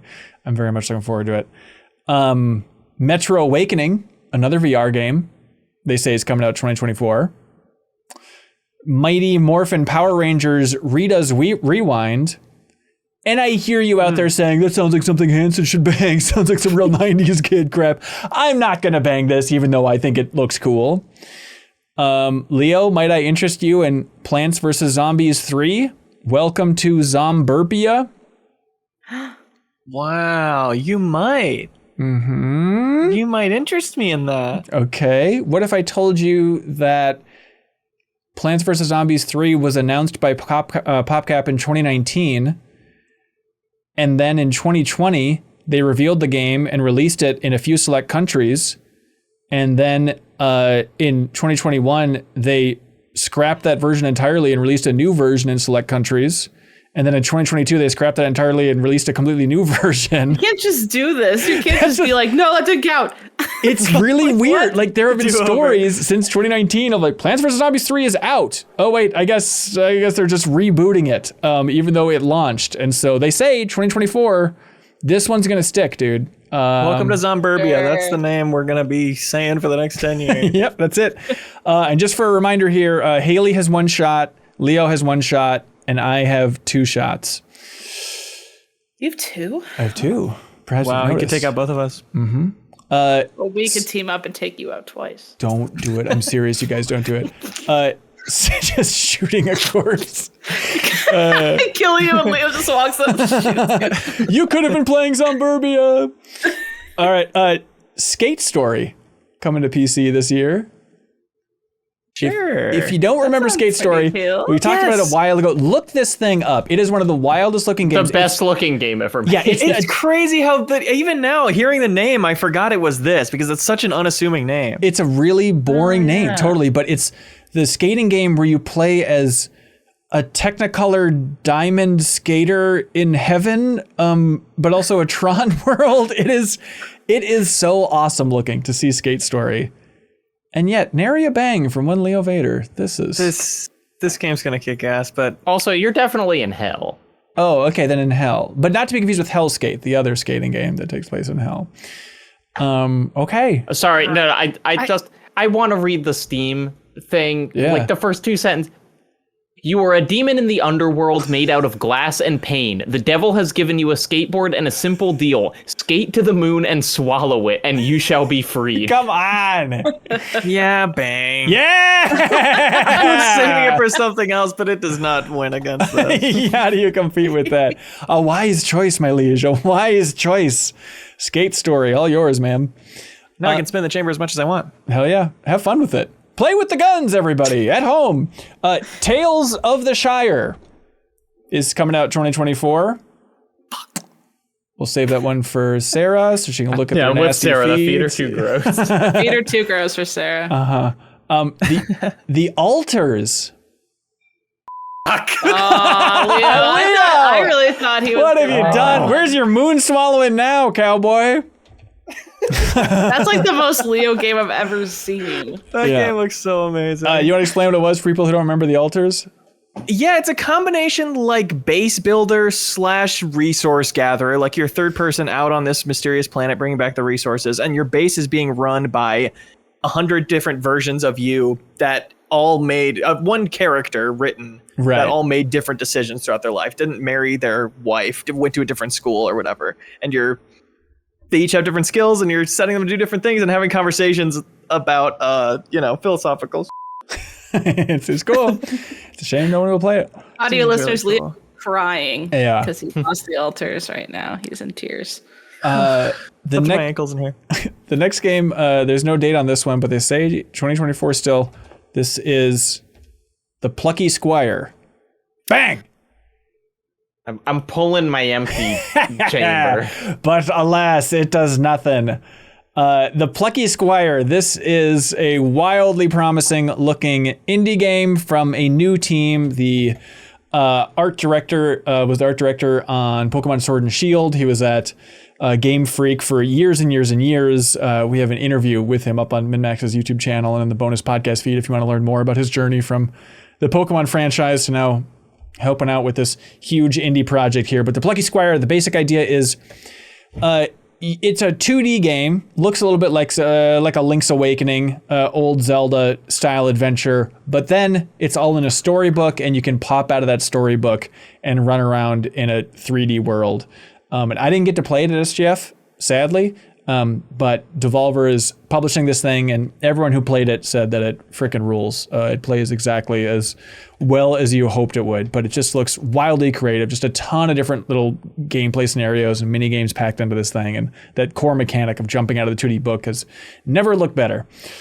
And that's why I'm going to look forward to sitting back and playing this thing, and no one else can play it in the world. It's going to be awesome. Very tempted to bang that one. I'm really excited for that game, but I can't play it. Yeah, So you it's a banged shame. it. Can do. That's it. The Thing Remastered coming out 2024. Is it just me now? So now it's just you guessing which last one I want. Let's see. I've got one shot left here. Oh, you have one. Okay. Yep. So it's just between Haley and I. And do you know what you're going for, Haley? I think so. Oh, crap. Fantasian on Switch is coming out. Haley, might interest you in Fantasian on Switch. It's going to be good. No, thank you. Sakaguchi, Final Fantasy creator, Gucci Gucci Goo, as you like to say. You can play it. And then they say that a game is coming out in 2024 called Wander Stop. Bang! Throwing my empty gun at Jacob, I thought for sure there was going to be a duel at the end for Wander Stop, and you went with Kingmakers over Wander Stop. The next game from your favorite. Can I pull my bullet out of Kunitsu Gami? No, you cannot. You shot way too early, buddy. You blew it. I know, and I considered it. What can I say? I screwed up. You certainly screwed up. You screwed the pooch here, buddy. Wander Stop. This is the next game from Davey Reedon, from, of course, Stanley Parable and Beginner's Guide, which I just want to remind everybody is Jacob Gallo's favorite game of all time, Beginner's Guide. Jacob, I played it. It was very good. Yeah. Okay, it was fantastic. Can everyone else stop and we have like a bonus pod about Beginner's Guide right now? Did it like emotionally hit? Like I cry tears playing it. I didn't cry during Life is Strange, but I cried for that game a little bit. Not gonna lie. We should do a max spoilers on that. Yeah. True. I'd be down. What hit you about it, Haley? It's hard, Jacob, to talk about without spoiling it. Like, it's the kind of thing I'm so glad I knew absolutely zero. I didn't look up the trailer. I didn't read the Steam description. Jacob just said, this is the best game ever made, and it was like $3 on the Steam sale. I was like, bet. All right, the best thing ever made, $3. Here's a non-spoilery question. Like, at what point did you realize that it was fictional? Not till I was done and I was Googling. Wow. Okay. Yeah. That's amazing. To check to see if it was or not. That's because cool. it like the coolest thing about that game is it starting as one thing and then like becoming something different kind of after you've already thought you figured out what you were playing. Yeah. Haley, I regret to inform you, you have a bullet left. EA Sports College Football 25 is coming. Woof now. Sonic Cross Shadow Generations. Dead Island 2 is coming to Mac. Oh, tempting, Leo. Are you shooting anything, Haley? Yeah, I don't know if it's on the Game Informer list. What is it? Look. Concord? Look before I... Vampire the Masquerade. I did have No, one. it's on here. It's on here. Leo, keep it down, please. You want me to skip to what I actually want so we don't have to read everything? Yeah, what is it? The Wolf Among Us 2. Oh, odd. I want to play that so badly. I love The Wolf Among Us. It's probably my favorite Telltale thing. And it's tied for season 1 of The Walking Dead for Telltale. I remember I wrote the guides for that game too at the time. So I also knew every single possible outcome. And like, if you say this in this scene, this happens in scene 8. Like, I knew all that bullshit too. Whoa. Like, I got that into it. And it still was like one of my favorites. It was because Telltale's notorious for, oh, here's a decision, and then it doesn't matter like 3 scenes later. So you're like, okay, I feel robbed. The Wolf Among Us is kind of like that too, but it's the most where choices matter of any Telltale game, I feel. And it's just such a cool and spunky IP to use, and I think has a lot more depth to what they could do with it and with the characters and stuff like that. And it ends on a pretty fun cliffhanger in the first one. That's just me being like, what happens next for, what is it now, like 12 years or something? It came out so long ago. Yeah, that's wild. All right, great choice for a finale there. Leo, you had another one you want to shout out? Unknown 9 Awakening is what I was saving my last bullet for initially. Which is, I forget which presentation we saw it in, but we saw some really cool gameplay. It's a stealth action game. Big twist being you can possess people with what's called a step ability. You can control a guard and make them kill another guard, or make them run into a explosive barrel or whatever. A slitterhead, if you will. Yeah. Right. Very slitterhead coded. I was reading up on it, and Brian Shea put the premise in a Game Informer article. He described the premise as this: the Unknown Nine universe centers around Empire's cyclical rise and fall across human history. As the next Empire's end approached, 9 individuals with a strong connection to a mysterious hidden dimension known as the Fold were shielded from death. They joined the quest of trying to break the cycle of destruction. Could use more skateboarding. Which is kind of interesting. Yeah. I saw the SGF demo of it. I went to like the little behind closed door thing, and it seemed all right. Yeah, I didn't leave it and be like, oh my God. I think it's a tough name to get over, the Unknown Nine. And I think it's just, not to be a downer for a stupid reason, but like the fact that it's tied into like, it's a big transmedia property. Check out all these comic books and the movies we're making and all this stuff where it's just like, just get out of the gate strong, please. But it seems interesting. Like Defiance. It has Defiance vibes to it. Yeah, totally. Another game I liked. All right, duel over. Everybody put your guns in the ground. We won't use them anymore. I almost chose the casting of Frank Stone as well. That was between that and The Wolf Among Us too. It's super massive with Dead by Daylight IP, which is just the most Haley thing ever made. Right. But I don't know enough about it yet. Like they've shown us barely anything, so I was like, I'd rather Wolf Among Us too. All right, let us know in the comments below who won the duel.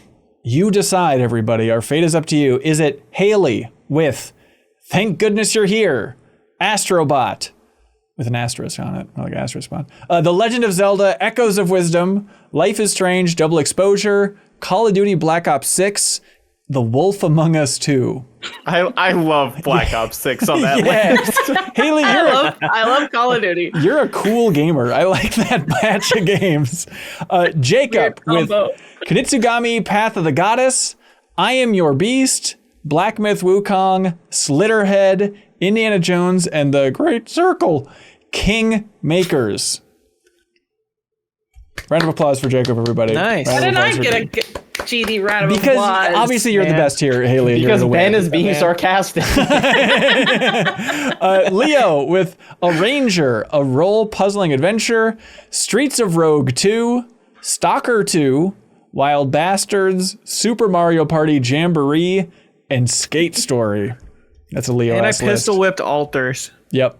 I got peer pressured into Skate Story. I should have Alters. You blew it, bro. I have Age of Mythology Retold, UFO 50, Marvel vs. Capcom Fighting Collection Arcade Classics. But wait, this one's for the new hip crowd.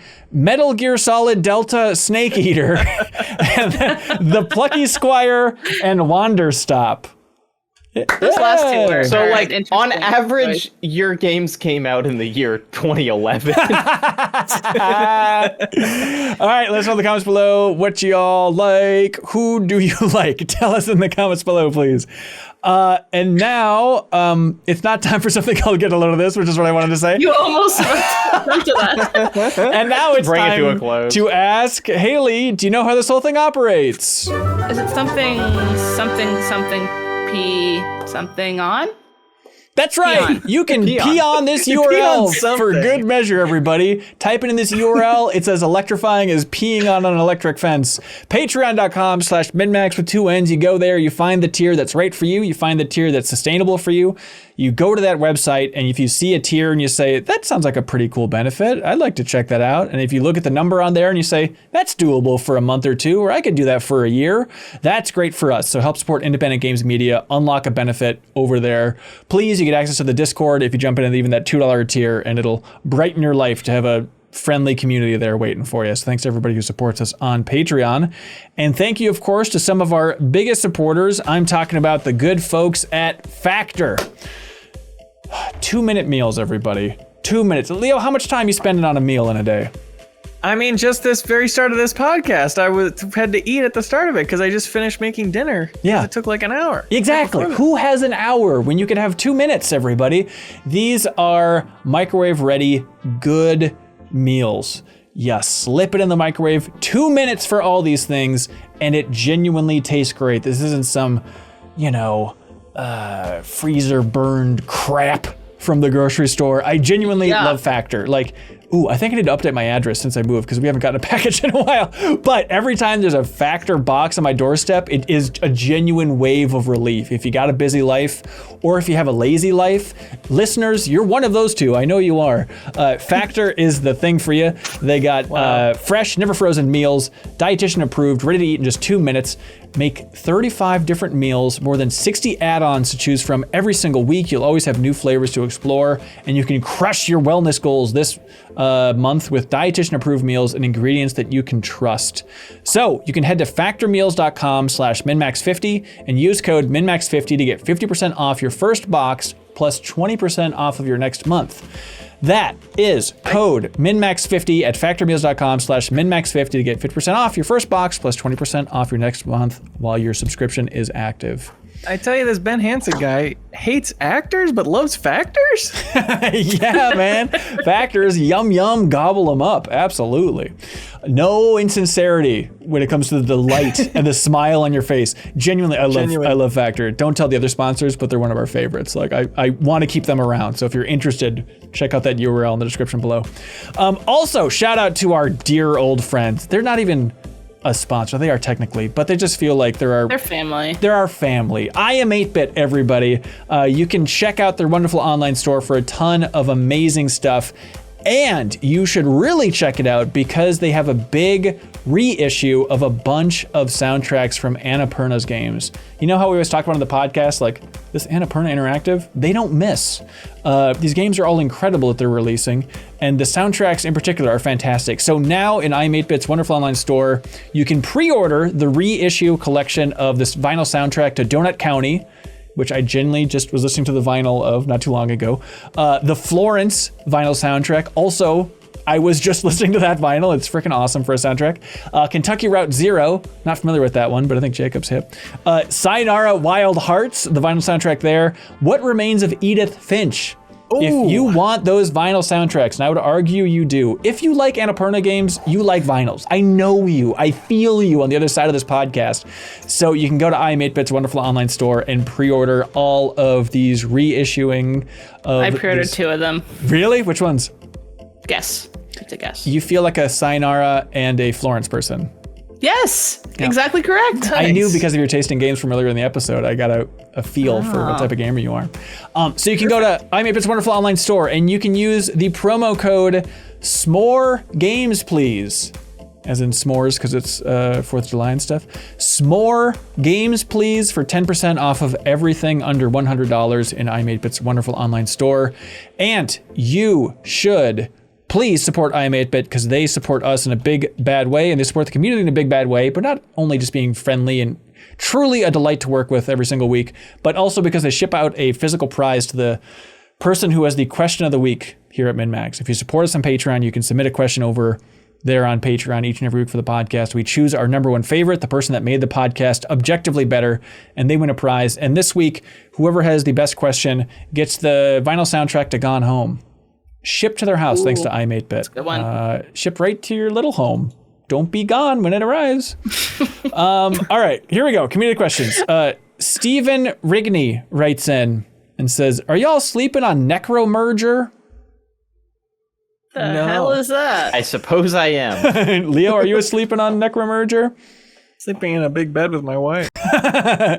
Steven says it's the best mobile game I've ever played. It forces you to stop every now and then, completely free with optional ads, but I love Necromerger.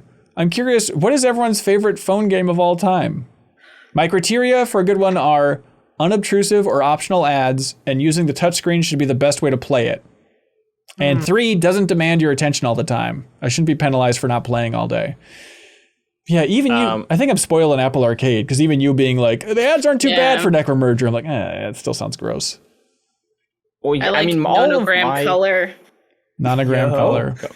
It's just pick cross, but free, and it doesn't make that good of pictures, but I'm on level 377, and I just play it every one a night pretty much for the last year. That sounds great. Yeah.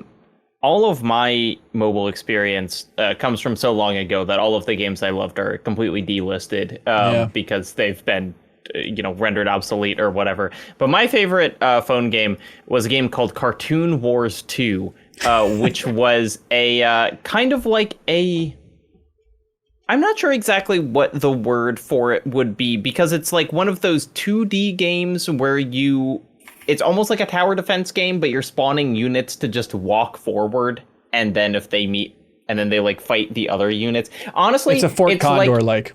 It is like Fort Condor, except 2D. But it was just like, if I think about sometimes if I had a playtime thing for old games I played on my iPod Touch, right, it would probably have like 250 hours in Cartoon Wars 2. Yeah. Oh, that's perfect. Yeah, it is so sad with phone games how you feel like, well, I love you, but I know this is a timed affair. Like my Bejeweled 3 is barely inching along on iOS. It's just like gross takeover ads every once in a while that are just broken. Like it's not designed for this modern OS, but it's still usable. Mm-hmm. Can I change mine? No. Oh. Leo, you want to go ahead? Affinity still banger. Idol Slayer, an idol game, pretty unremarkable. I've been playing that game for over 2 years now. I still check in on it. Once in a while I take a month or two off or whatever, but then great thing about an idle game, you come back to it a month or two later, suddenly you got a ton of currency, and suddenly you can make a ton of progress at once. Yeah. So that's an exciting thing of like getting you back into it if you fall off of it. Also, I wanted to shout out Guncho. That's a new one. Guncho? That's really, really good. Guncho. Oh, it's on Steam too, but also on mobile. Ad supported or pay $5 to never see ads. It's like Into the Breach kind of, except with a Western aesthetic, and you have the 6-shooter, very poignant for this episode. You have the barrel with the 6 shots, and each bullet you can tap to shoot in that direction. Excuse me. And you can, it's all about like knocking people into each other, tricking them into hitting each other, Into the Breach style, but in like a really silly, accessible, quick format. Yeah. Cool game. Guncho. You remember the name of it because that's what Leo says when he goes to the beach. Welcome to the combo. I do a funny voice. Yeah, it's really cool. Haley, sorry, you had a cool change of heart? Take back I had a change of heart. Thank you so much for coming back to me. Mm-hmm. Card Wars, it was an Adventure Time game, and there's an Adventure Time episode called Card Wars, and Jake and Finn play this like fictionalized card game, and then they made the card game and released it on mobile and on iOS. It was so fun. It was like really well thought out and had really good strategy. Like you have different monsters, you can list out 4, and then the person across from you can list out 4, and they have different like biomes they need to exist on, and like if there's 2 swamp biomes beside each other, something else could happen. If you have all corn biomes, then you could have multipliers that do something else, and you like you go through the story mode and get better cards just by like playing the AI, but then you could also fight real people, I remember. And I got really good at it, and I had like a really good set. And I remember being decently high on like the competitive leaderboard of Card Wars. I would go to bed really early and play it a ton, and now it's completely scrubbed. It just doesn't exist anymore. I remember I updated my phone, and one day it just wasn't there anymore. And I was like, no! I had so many hours. I'd still played the AI version because the multiplayer stopped working forever ago. I like you just being in a blind throwing stuff around your apartment, shattering plates. I was still living at home. That's how long ago this was. I was at my parents' house. I remember looking at my phone. I was like, I'll play Card Wars tonight. It was like right after an iOS update, and it was just gone. Oh, God. I was like, oh my God. I put so many hours into it. It was really good. Yeah. I think like for favorites, it's dumb, but yeah, Bejeweled Blitz, that mode within the Bejeweled 3 is a great one. But Jetpack Joyride, I put so much time into, and that came out. Yeah. Really love that. Super Hexagon. Yeah, I mean, going back, Cannibalt? Yeah. Like that was originally an iOS game. Yep, for sure. Stitch, I've been playing a lot of still recently. I still love that game. Like on the entire trip to Quebec, that was just the go-to plane and train game. And then just the other day, I booted up again. I was like, oh yeah, I forgot how good this game is. Downwell is still a great one to jump into every once in a while on iOS. Travis and Fargo writes in with an appropriate question for once. Real quick, Downwell just got like an Apple Arcade re-release. Have you played that? Oh, no, I haven't checked that one out. It's like, remaster with new content and stuff on Apple Arcade. Did they finally fix the colors? I think the dev for that is working on UFO 50 too. Oh, awesome. Oh, I don't know, but yes. I'm pretty sure. I should know the facts. Travis and Fargo says, PSA, if you have a Netflix account, or like me, you use your mom's for free. Everybody uses their mom for free. That's kind of default mom mode. It's location specific now, though. We got booted, but maybe mobile stuff still works. Maybe games. Yeah, but they say, remember that there are some cool video games included with Netflix, like Into the Breach, In Case of the Golden Idol, both of which are great. The best game you can play on your phone. Yeah, yep, totally. Not Weirder writes in and says, hey all, Sorry, they don't sound like that. They probably sound really cool. But they say, recently I've gotten super into James Hoffman's channel. He's a British coffee pro who does all sorts of content from best brewing practices to espresso machine reviews and more. The thing is, I don't drink coffee and frankly don't care much about it, but there's something about the production and delivery of his videos that make them super easy to binge. Are there any creators whose videos you always watch despite any interest in the subject? I mean, the word binge, I do watch a lot of binging with Babish, even though I don't cook that much or particularly seek out really good ingredients when I make food. He's just very good at making food and making it look fun to make.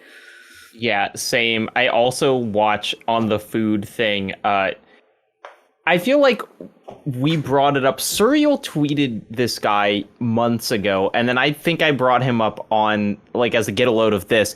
Joe is Hungry, who is this, like, random man who lives in Georgia and makes the most, like, high effort, over edited fast food reviews you've ever seen.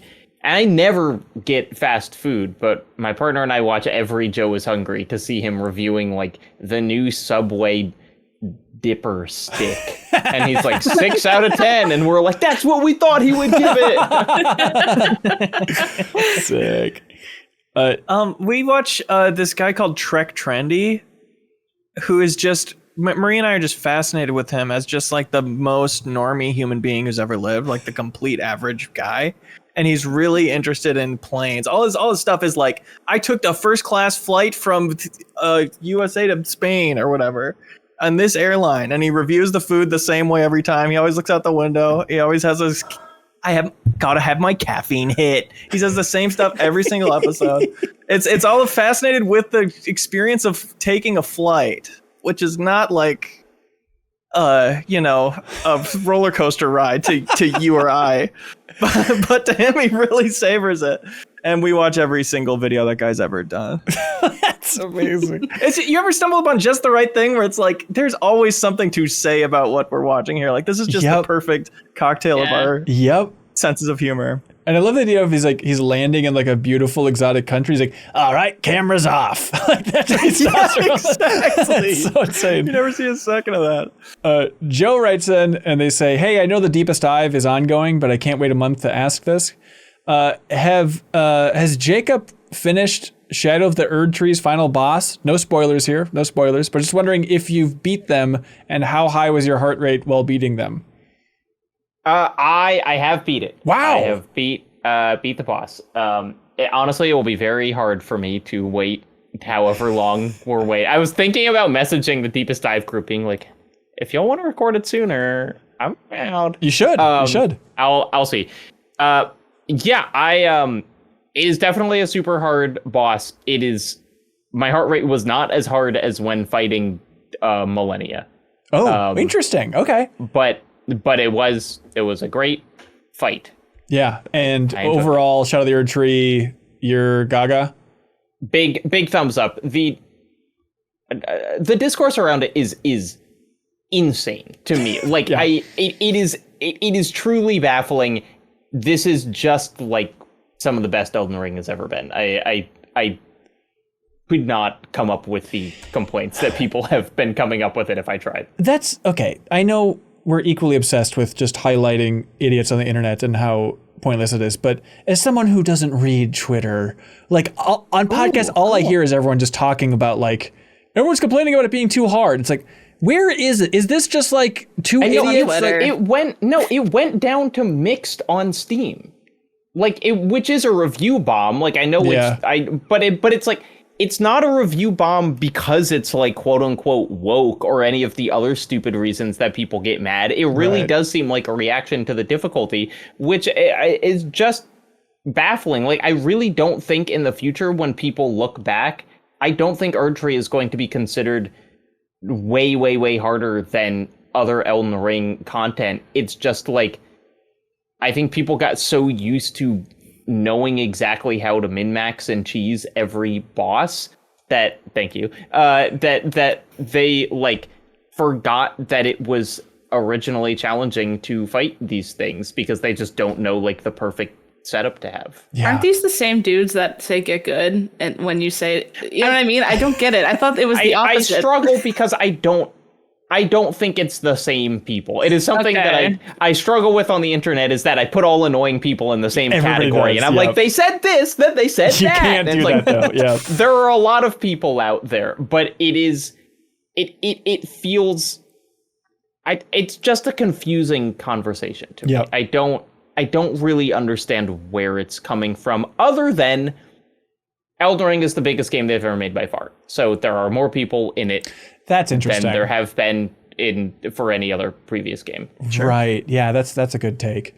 If you want to find a nice place to talk about Shadow of the Erd Tree, where people use spoiler tags and stuff, I do recommend the MinnMax Discord. Like, we probably don't highlight that enough, that every time we do a deepest dive, there's a whole deepest dive channel where everyone talks in there, and it's the true deepest dive. That's the good stuff in there. Scott Steves writes in, they say, in the menu of an open world game, how should the tabs be ordered? Scott, you're a gamer like us. You get it, buddy.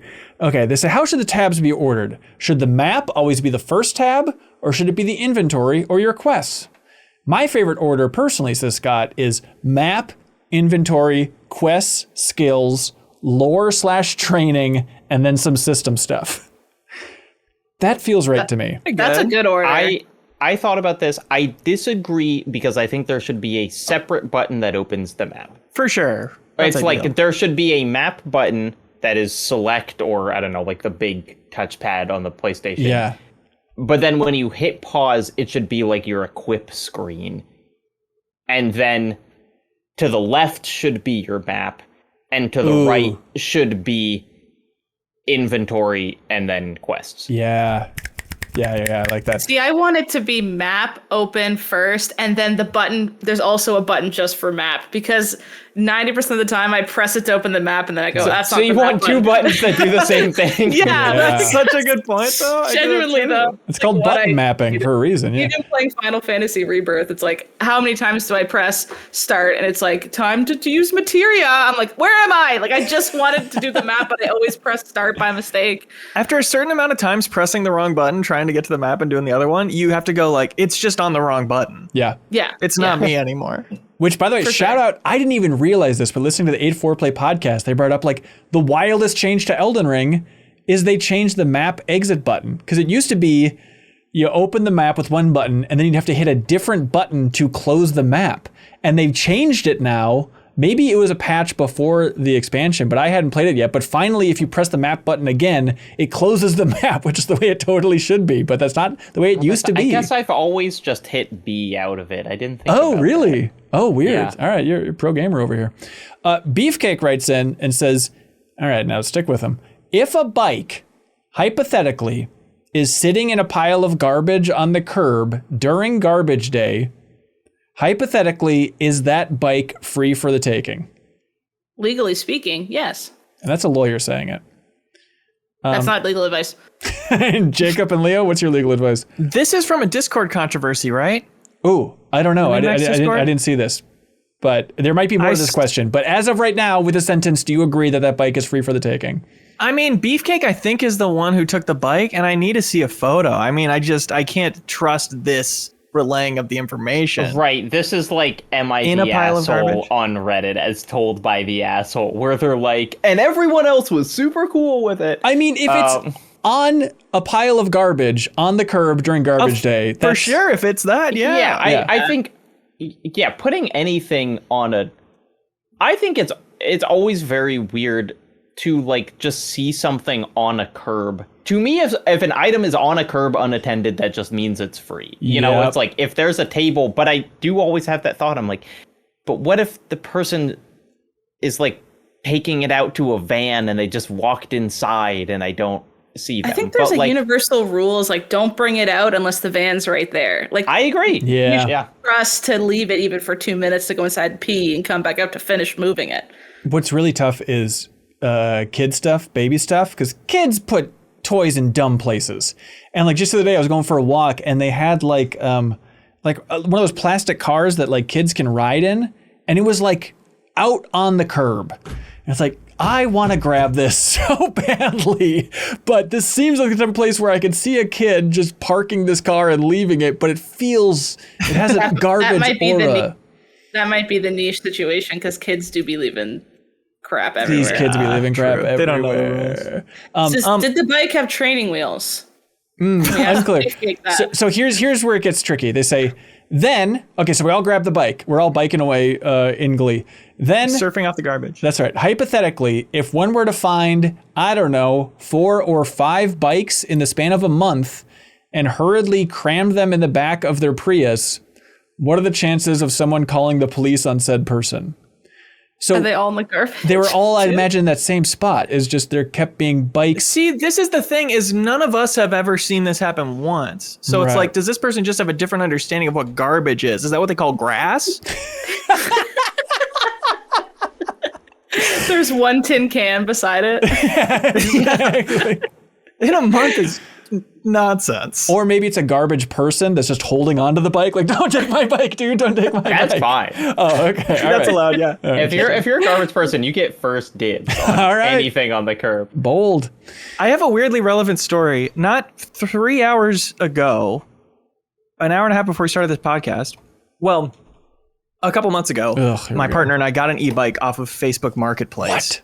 For a great deal. It's so fun. We love it. Facebook Marketplace actually took us to a pawn shop where we bought it from, this e-bike. She's been riding it to work, loving life. Today, we take it into the e-bike repair shop, and this guy at the counter looks at it for a minute, and he goes, I think I know where you got that. And he says, I did a favor for a guy and let him take it on layaway, and I never saw him again. And so we had brought back this stolen bike to this repair shop, and I don't know what the rules are. That he could have assumed ownership of it again, but he was like, whatever. That's tough. Between me and him. Oh, weird. So no hard feelings. You guys were feeling guilt-free walking out of there with your stolen e-bike? I mean, unless he cuts the brakes, he's got it right now. It's powers in his hands. I once had a bike stolen that it had the bike lock around it. I just had not. I walked into somewhere for 5 minutes and I didn't lock it to something. But for months, I was both scanning Craigslist constantly to be are they going to try and sell it? And I kept the key on my keychain because I had this fantasy that one day I would run into a guy with a bike with the lock on it, and I'd be like, guess what key I have, motherfucker? And then it would unlock it. But and then he would 7 years down later, to the king. I took that key off my keychain. I was really hoping you were going to say it was still on there. Come on, man. I think my brain's broken because every once in a while, and just happened to me recently, of I was going to run into Walgreens real quick and I forgot my bike lock. So I'm just going to park my bike kind of around the building, hidden enough, but clearly it's fair game for anybody. And as I'm in Walgreens taking my sweet time shopping, a part of me just thinks if someone steals it, good for them. I'm kind of excited about the idea of I got caught. Okay, you got me. I was dumb. You didn't get caught. You're not the criminal. I know, but it would feel just like all right there. When it happens, it's really not a pleasant That is the most Minnesotan thing ever. It would feel you got me. That's a humiliation thing. Okay. Yeah, there's a game called Click Holding coming out. God damn it. Aging Poorly writes in with a very timely question. Hey, y'all, what's the best firework? I don't know the names. The Whizzy Pop. You don't know the names of fireworks? Freaking Canadian. The Zipper. Figures. Am I right? Am I getting any? I don't know. Yeah, are there set names probably for all of these? I have no idea. What do you even do on Canada Day? Just sit with your arms folded? We do First Nations rights stuff, honestly. Yeah, Leo, how about you sit down? Shut up, Leo. Sure. Jesus Christ. You don't terrify the neighborhood for the surrounding 3 weeks with gunshot noises? Okay. We're so impressed. I'll tell you the best one, Aging Poorly. And I don't know the name of it, but you can use your imagination. It's the one that I call the Weeping Willow. The one that is a big explosion and the big drizzle down. It just looks so good. You know what that is what I was going to say for the best one. I hate ones that make a noise going up and then don't explode. Yeah. They should Like be when, banned. when it's just kind of like, yeah, when it's just like, boo. I mean, and I get that you shoot them off a bunch of them, but it's like, I feel like I am waiting for the other shoe to drop for it to explode, and then it doesn't, and it's very unsatisfying. Yeah, if you don't got a bang, you don't got a podcast, you don't got a show. If this episode's taught you nothing, give us the bang. I do like the one that goes woo, and then it explodes, and then it has a million little babies that explode around it. Ooh, and you're like louder, like Yeah. Yeah, that is good. It's like it gave birth. Yeah, absolutely. I like Yeah. the shape ones where it forms a shape. Yeah. Like a cowboy hat or Mickey something. Mouse. Because that It's I like don't Mario's know how that head. works, and I never ever will. And that's like real world magic. The weirdest thing, Leo, you know when they say that fireworks were invented like 2,000 years ago in China and stuff? That was the first one. On accident. Yeah. And they were like, what is that shape? I've never Right. seen that before. Yeah, it was the shape of the world, and that's how cartographers got their start. Victor Jesus Moreno writes in and says, hey, everybody, the GameCube, the Dreamcast, the PS2, they all seem to have a following that holds up to this very day. Why is it that the original Xbox seems to not share in this aspect of its generational siblings? It was ugly. It was ugly looking. Ugly. It was very ugly. I loved my Xbox. I truly loved it. Yeah, I maybe had more love for it than my GameCube because like I had a modded Xbox, and so I spent so much time with that. Ooh. That's what came to mind for me is my friend's modded Xbox. Maybe more people had those, they would have kept them around. 'Cause It was Yeah. crazy. I remember playing Halo and him flipping a switch and we were shooting warthogs out of the assault rifle. Wait, was it, so it was like a Game Shark? Like how was it modded? You could get a mod chip, either like a soft mod or a hard mod. And it was just like, I don't know, for us, it's like, oh, there's this guy in our high school who will mod your Xbox for a certain amount of money. And then it was just, I had every retro game on the Xbox. And then like, I had Beyond Good and Evil installed on the Xbox itself, ready to go at all times. And it was like a funky dashboard, and it was awesome. And I had so many of those too, because they would break after a couple of years. And so I just had a rotation of like, all right, time to whip out the other old Xbox to play some old games on it. But I'm that was writing huge. down your crimes to report it to Microsoft. No. By the way. This is a fiction podcast. Check the category. But I think there are probably those people out there that are like ride or die original Xbox. But I think the 360 was just so good that it kind of overshadows. But I don't know. Yeah, there's the Halo 2 super fans out there and stuff. Yeah. But like, what is the character of the Xbox, the original Xbox, other than the Halo games? Because that's kind of, I never owned one, but it's like when I think about Xbox, I'm just like, Halo. And then it's like, well, Yeah. Halo 3 was on the 360, so like, It's Ninja Gaiden who even Black. cares? It's Fusion Frenzy. Blinks the Time Sweeper. Blinks the Time Sweeper. Oh, I used to love Blinks the Time Sweeper. Yeah. Me too. Help us out, chat. What are the other iconic? I the Tasmanian Devil. Remember Sure. Grabbed by the ghoulies. No. Halo. Did we mention Halo? that? Halo 2. Yeah, it's like, of the Halo. games that Blood you mentioned, Wake, like, how many of them are like Blood good? Wake, Jacob Bloodwake. Metal Mech Assault. Mech Assault was super fun online.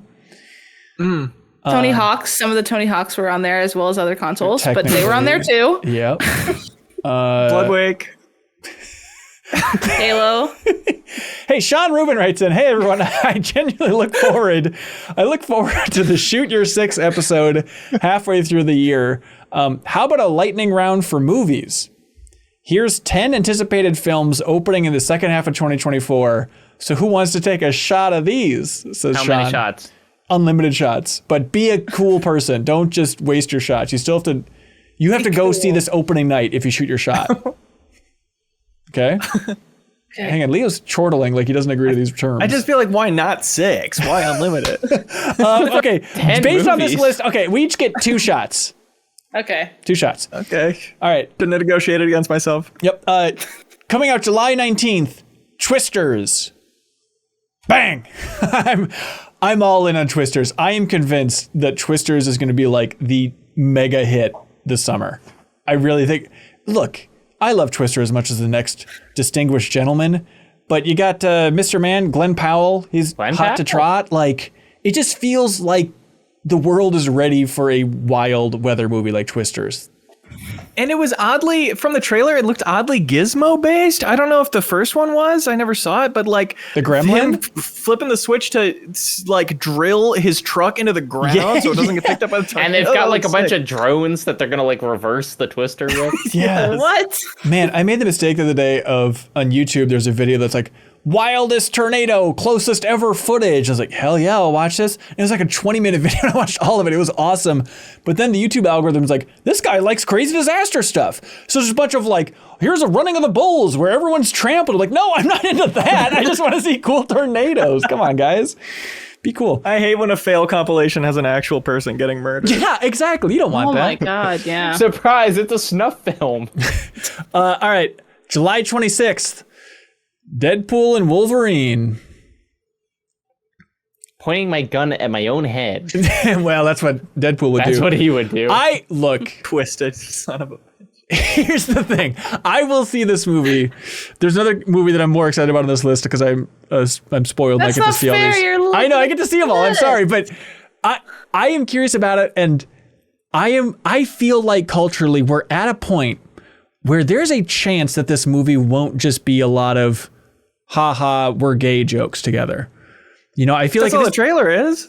Yeah, they Yeah. put every single one in the trailer. And they made 10 trailers, and the only joke is that they're gay. Okay, yeah, all right, maybe not. Anyways, there's a couple of jokes in Deadpool that will make me see that, even if I feel like it's cool to say I that those haven't movies kept suck. up with Deadpool. Is he gay?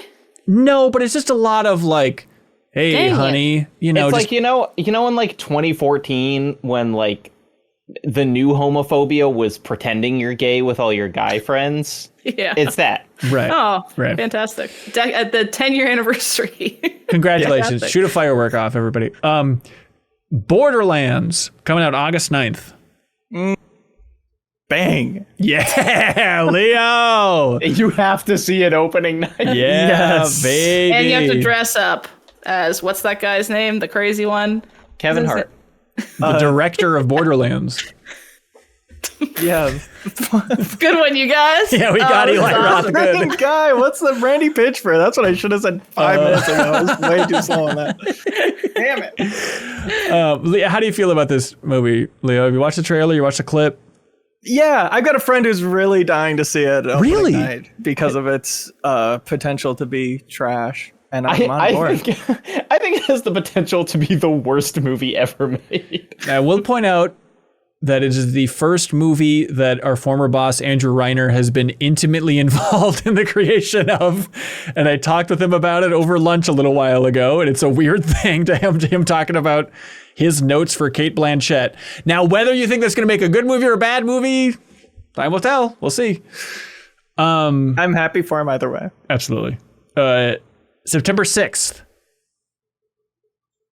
Beetlejuice, bang! I am so curious about this. Hang on. Damn it, I'm falling into my old trap. I have the spiritual successor to Twister and Beetlejuice sequel on this list. God damn it. No, I the trailers haven't wowed me. But I love Beetlejuice so much that it'll almost be like a Leo, you understand this reference, almost like a Dumb and Dumber level of just like, I just want to see what they do with this, so carried forward in time, you know? Like, Let's hope not. that was the most depressing movie I've ever watched, is with Leo in my old apartment. We had fun. But did we? All right, October 4th, Joker, Folie à Deux? Is that how you say? The sophisticated? Bang. That's in that one, right? Wow, yeah. Here's the thing. I haven't even seen the first Joker, but you put Lady Gaga in it and you make it a musical, I'm down. Okay. She is one of those people that's like, well, if she wants to do it, there must be something going on. Yeah, Yeah, true. yep, for sure. November 8th, Paddington in Peru. I'm out of shots, but I'd be... I guess bang, because I don't know if I'll like anything else. I like Paddington. Okay, I'll write down, I guess, bang on that one for Haley. I guess I'll bang Paddington. There. Don't clip that. Do not clip that. Call her Lady Marmalade. November 22nd, Gladiator 2, everybody. Hanson, go ahead, bang it. You. I'm out of shots. You get I'm a out of third. shots. Take one of my bullets. I don't want anything else. You can bang it. November 27th, Moana 2. Oh, give me a bullet back. I'll bang that. Okay, you have 2 shots. I banged Paddington Well, that was your first moments shot. ago. All right. Moana 2, the movie that they said, it's a Disney Plus series. I don't know. Let's just turn it into a movie. Oh, So yeah, my that expectations makes it are sound so low for that thing. But Yeah, true. Wicked, November 27th. I listened to the soundtrack recently for all of Wicked because my wife could not believe that I did not know the song. Defying Gravity. Yeah, Gravity. I was going to say Living in a Rainbow, but yeah, Defying Gravity. That's what that song is. She's like, where were you in 2005? Or How whenever about it came out? Popular? You know Popular? But like, where was it played? Like on the radio? Like I just Glee. It was played on Glee. I see. Glee. Okay. And then Not on Broadway, on Glee. got it. Gleeway, the big Gleeway. December 20th, Sonic the Hedgehog 3. Bleak lineup here. I'm sorry, did you say December 6th, Night Bitch, starring Amy Adams? All right. Well, hang on. We have a 4-way bang on Night. You can't say that on a podcast. All right, there you go, Sean Rubin. Thank you. Baby Yaga writes in, Ben, what's the connection between you and Lizzie Killian?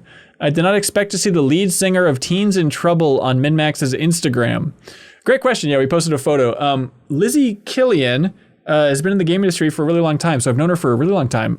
She runs 50cc, a PR agency, and she's the reason that we have the great partnership with I'm 8-Bit. She's the one who connected those dots because I'm 8-Bit's a client of hers. So big fan of Lizzie. But it was like it was E3 2011. It was like my first E3, and if I remember correctly, it was also her first E3. And I remember we met at Bethesda always used to have a big E3 party. I want to say it's called like the Saddle Ranch. It was like this big bar, and they had like a mechanical bull. If you wanted to see Todd Howard ride a mechanical bull, yelling, Skyrim will be out in a couple of months, Yahoo! This Saddle Ranch party was the place for you. And so I remember meeting Lizzie there, and it was just nice to be like, okay, this cool person who works at Games Radar, it's also her first E3, and so it's nice to bond with her there. And now she's just been around forever. And yeah, she's the lead singer for a band called Teens in Trouble. Assume that this was like, oh, haha, 2 people named Lizzie Killian. But like, no, it is the PR person who is also the front for this band. Yeah. That's cool. She's super cool. And she was on an episode of Matt Helgeson's music podcast, Crossfade, which is dormant now, but a MinnMax podcast. But she was on talking about, I think it was Pinkerton, because she's a huge Weezer fan. It was really fun hearing her unpack her love of old Weezer in that episode. So you can check that out in the Crossfade podcast app, everybody. And fun fact, her last name's Killian because she's married to Seth Killian. And if you remember him from the fighting game community, like Seth in Street Fighter 4 is named after Seth. So it's like, it's a weird power couple. Yeah.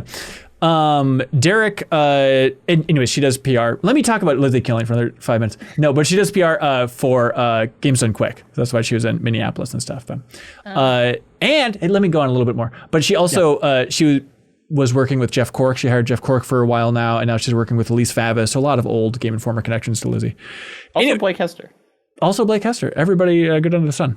Derek Giovanelli writes in and says, yo, as someone who just purchased their first home, my favorite part so far has been filling it with the things I'm most passionate about, whether that be merchandise for games, manga, anime, or anything in between. I know some people can go overboard with this, but I do think it's a really neat and fun way to express yourself when in moderation. This topic was touched on in a recent episode of Bonus Pod, but I'd like to bring the conversation to the main show. What's everyone's favorite thing in their home that they feel really represents their tastes? Tricky.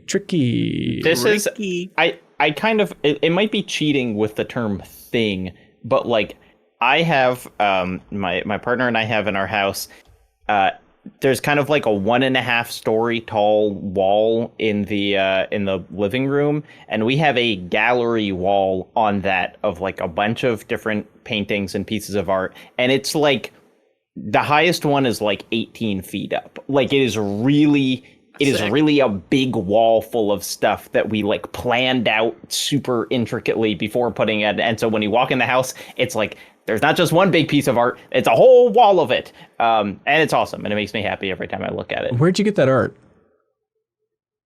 Various different places. I mean, like suspicious. Very Write that little down, of Leo. it is. Most of it is not original. It's just like prints. Like we have like there's like one big painting from like a friend in the middle, but a lot of it is just like framed prints that we've had forever. But like it's a very cool kind of lots of different styles and different kinds of frames, but the non-coordination works. That sounds good. Yeah, we have like in our stairwell, we have a really big wall. Leo, I'll show you soon. And it's just screaming for like, you could just art the hell out of this wall. And it's really intimidating for like, where do I start? Where am I going to go and spend a crap load of money on paintings to put on this? It's intimidating to have a big wall to fill. Etsy has really good art. Yeah? Yeah. I've got a merch drop coming soon. Save up. Okay, good.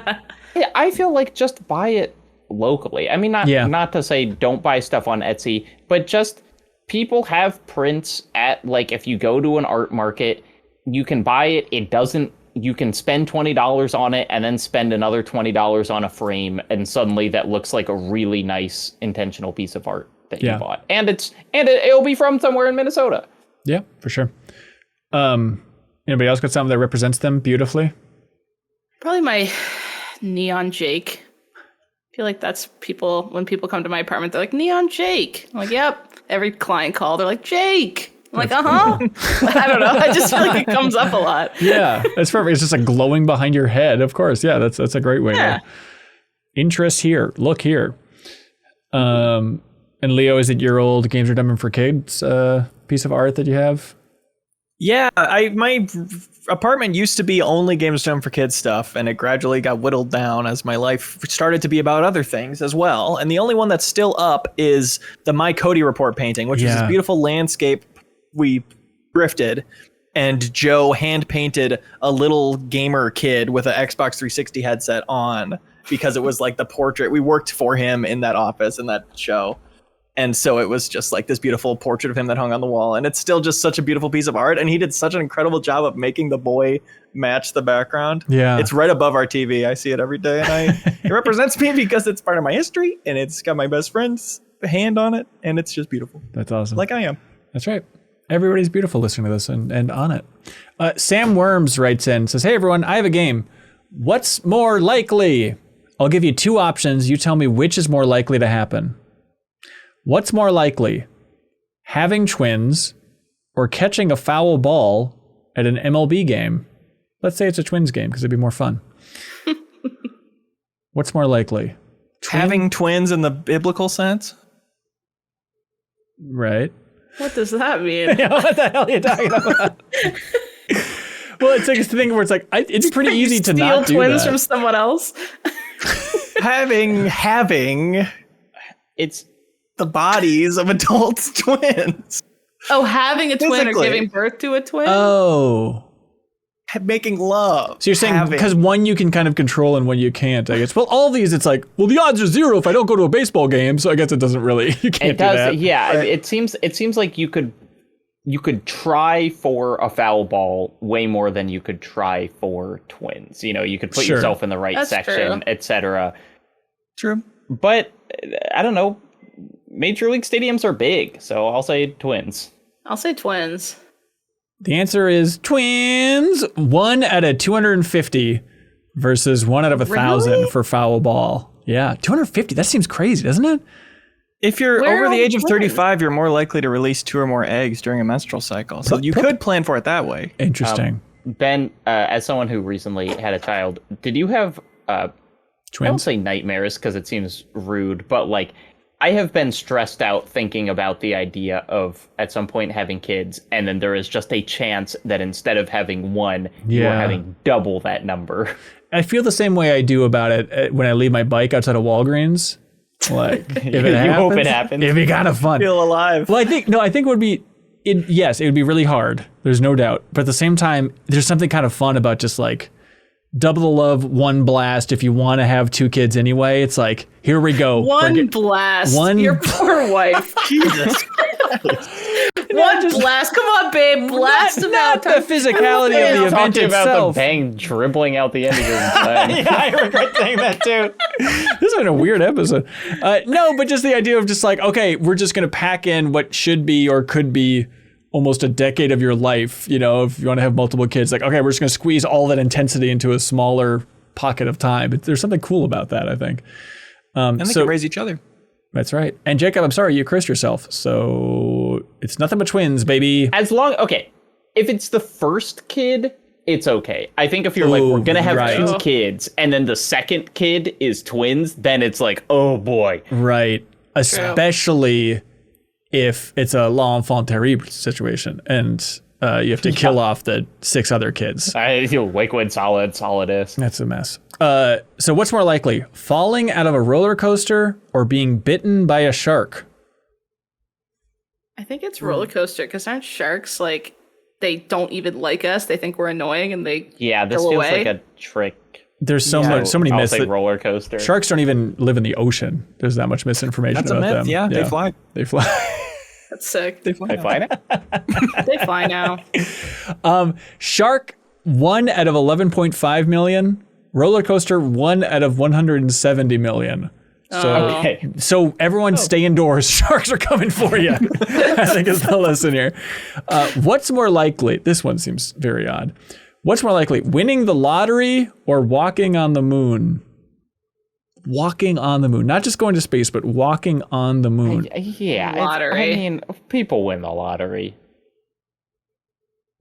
Some bitches in my city won 5 million. That could have been me. Just more people have won the lottery than have walked on the moon, so that makes it more likely, Yeah, I feel right? like you could just reverse engineer. There we go. Lottery for 1 out of 300 million versus the moon.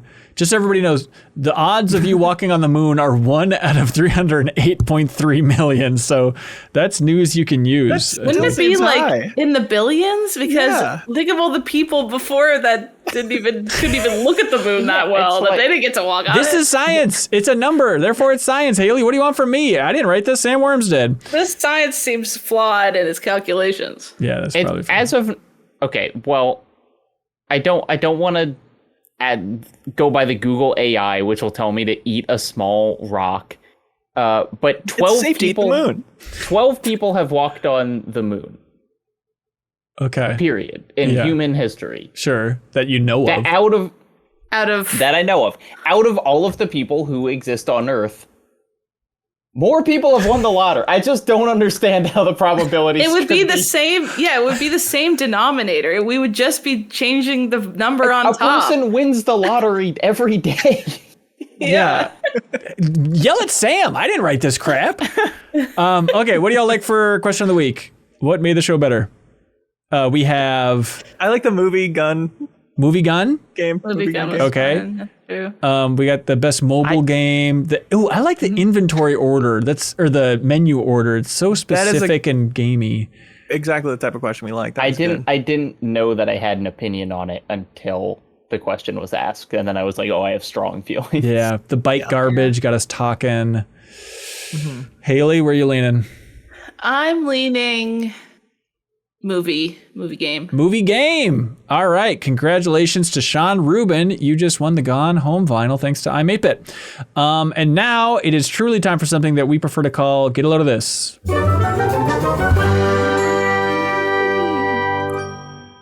I think Haley was humming the Lord of the Rings theme, but It was the get a load of this song. hey, you listen to the show. Get a load of this. The world map for Dragon Quest III. It's cool. It's fun. It's just our world map, but like a weird distorted version of it. And it's kind of like tilted, but it's one of those things of like, you could be playing this old NES RPG probably for a long time before you're like, wait a minute, this is Earth, which is just fun, good stuff. There's a link below for all the stuff if you want to see it, but. M. Night Shyamalan's our ass. I think that so. map is what you're saying. And I heard that even like, the towns in different regions, they have kind of like ties into that part of the world in subtle That's ways cool. too, that I hope is in the modern localization in some ways. But Fine. Get a load of this. Another week, another video essay. But this is one that I really liked. From the channel Innuendo Studios, there's just a video called List of Songs That Represent Smart Music. And what it is him going through and naming the songs primarily used in video essays that represent smart music, but also ranking them kind of in this weirdly poetic way where it's like, this one is almost too expressive that it doesn't like lend itself to, I hate when that to happens. doing this or whatever. And it's like, it's a weirdly beautiful video, even though it is also just this funny, like, yes, I've watched, 36 video essays that have used Claire de Lune or Moonlight Sonata or whatever. Right. Perfect. Link below for that funky stuff. Get a load of this. Are you ever cutting onions and it makes you cry? Yeah, when I'm playing Life is Strange, yeah. One tip is to use vegetable oil on your knife to slice through. It makes it a little slippery, but it neutralizes the elements that make you cry a little bit. Also, you could use fresh onions where it happens less with. But there's one real solution, and that's to take out your summer swim goggles and throw them on. And you don't cry anymore. That's just a get a load of this fun fact, because I never do fun facts, I always do links. But that's something I did tonight, and I do all the time, and it just plain works, folks. Is there any photo evidence of you in your kitchen with goggles on? I could try and secure some. Okay. Do you have them like in the utensil drawer next to your other tools Yeah, for like cooking? with the tongs. Yeah. Yes, I do keep them handy. You look like the most boring Mad Max character of all time. I'm afraid of crying. Get all of this in the community. There's a whole Discord channel where people share funky stories, all that good stuff. Marty Vania shared this story that was making the rounds where somehow the court documents for the old Nintendo court case about Donkey Kong's development, and there was legal trouble in its relation to King Kong, all that stuff. But they outlined in these court documents that were just surfaced all the other names that Nintendo listed that they were considering calling Donkey Kong. And there's a lot of very good stuff in there, including one of them was just Kong Dong. Oh no. Excellent work. So if you want to see some cool Nintendo history, you can check out the link below for the full rundown. That case is why Kirby's named Kirby also, because their lawyer John Kirby That's helped right. so much in that case, and then they named Kirby Kirby. Do you think anybody will ever name a character after you because you're a video game lawyer? No, you know what? I'm ashamed. I sometimes look at the credits of games I've helped with, and I'm like, oh, is there going to be a legal second? And there hasn't been yet. And that's so fine. My clients I know some of my clients listen to MinnMax. They've told me it's totally fine. You're guilting them so hard. Oh, here we go. All right. Is your get a load of this? Just put me in the credits? Get a little of this. Put me in your credits. Yep. What the hell? We've worked so close together for years now. What's going on? You know who you are. It's an attack. You know who you are. No, mine's really stupid, but it's really been making me laugh. There's this TikTok account called Flank Metra, and it's this person who plays Symmetra on Overwatch, and she has a teleporter, and all he does is just flank and obliterate the other team, but he uses AI to have like the Symmetra voice, and it's this really impassioned, like every time he does it, it's this really crazy speech that he does. It's like, time to make sure that we come out on top. And he like just goes through the whole game and discusses like, I've failed my team yet again. I must do that. Like cuts the best bits. And it's so, I'm not doing it justice. It's so freaking, it makes me die laughing. I'll send you one to watch. But I watched like the whole account he has like twice. I think they're really funny. I hadn't even thought of that. That is a funky use of AI if you're playing like a hero shooter like that and you're like customizing with the character's voice for exactly what's happening in the match and like using it in your voice chat. That's such a weird idea. It's not even in voice chat. He just edits it after to like pretend he is Flank Metra. And this is what he really cares about, and describing in detail, like, you know, if he loses a healer, he's like, I will avenge. I can't. It's a funny voice too. I can't. We're laughing. We're laughing. Everyone else laughing. You're doing it. But there's a link below. Everyone is giving me a cold glare, and I'm not doing it justice. Yeah, someone's deleting your name from the credits after this freaking get a load of this. I'm not getting a load of that. Voice AI came so far so fast. I recently watched a bunch of Harry Potter characters rapping on YouTube, where it's like such a stupid idea, but I'm gonna click on it, and then hold on, this is actually bars. And I kept watching it. Hang on. And now I don't know anything about Harry Potter, but is there like a breakdown in the middle of the song where it's nothing but spell names? Oh. No, but they're referenced. Okay. Hold on. I'm looking up. There's also Henry Ford versus Karl Marx on the epic rap battles of history. Okay. My God, AI has come so far. Way to go, buddy. That is it for this episode of the MinnMax Show podcast. Thanks everybody for watching, listening, sharing, supporting, living, loving, laughing, all that good stuff. Bonus pod is available in the bonus podcast feed. Haley McLean hosts the companion show each and every week. This week it was a marathon with Janet Garcia talking about living and loving and life plans and all that good stuff under the sun. But it was a nice casual conversation that's like 2 hours long between Haley and Janet. Yeah, we'd be chatting in that one. Yeah, it was a good time. And here's the thing.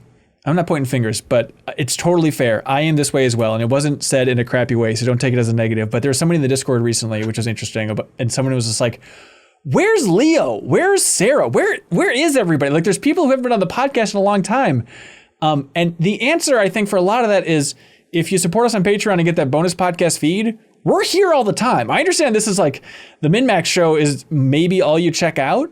But there's in that bonus podcast feed. They want to come on my show.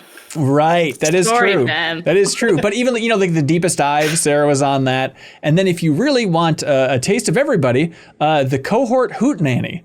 Whenever somebody supports us at the highest tier on Patreon, we send up the flare and as many people as possible gather around and we record a fun bonus podcast that's very much in the spirit of our Game of the Year debates, the pissy zone post-show debates. It's just fun to have everybody together. And so this Monday, we posted a new episode that has all 9 of us gathered around, and it's just a loose, casual, fun conversation. But it's just, I don't know, Leo, did you also feel really good after that? It's just fun to have everybody in on a podcast. It was like the most fun I had that day. The goal of replicating the Pissy Zone energy, I feel like we've been achieving so far with those. It's been great to have like more of that type of content for sure. Yeah, so thanks to Jawar Hello for unlocking that for everybody. But again, if you're at the $5 tier on Patreon, you get a whole bonus podcast feed. You more than double the amount of podcasts each and every week right in your favorite podcast app. It's not through Patreon. You don't have to listen through the browser or anything silly. It's just really, you copy and paste one URL into your favorite podcast app after you support us on Patreon, and then voila, there's a ton more MinnMax content for you with a bunch more people and all that stuff right there for you. But hey, that's it. Let's see, other odds and ends to plug. I was on the Fire Escape cast recently. Normally it's Dan Reichert and Mary Kish and Mike Mahardy's podcast, but 2 of them are out. So it was Mike Mahardy and I, and then we were joined by Vinny Caravella from Nextlander, which was fun to be on with those 2 gentlemen. I'm a big fan of both of them, but just don't tell Mike, but Vinny a little bit more so. So it was fun just to talk to Vinny for like 3.5 hours. But we have a clip from that. You like older stuff. We do love older stuff.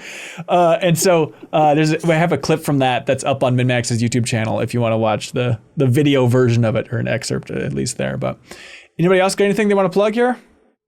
New Something Rotten season starts tomorrow and will be, or yesterday, if you're listening to this, and we're talking about Indica. So really? If you liked our discussions of Indica on this season, it's an Indica Hellblade season. So stay tuned. Oh, interesting. Cool. All right, that is it. I hope you're all enjoying an interesting and fun and positive 4th of July break. If you're in the States here and everyone else around the world, buy some fireworks and have a good time, but don't scare your neighbors. I think that's the overall goal. But that is it. Thanks so much, everybody. We appreciate your support. Be good. Have fun. Let's go.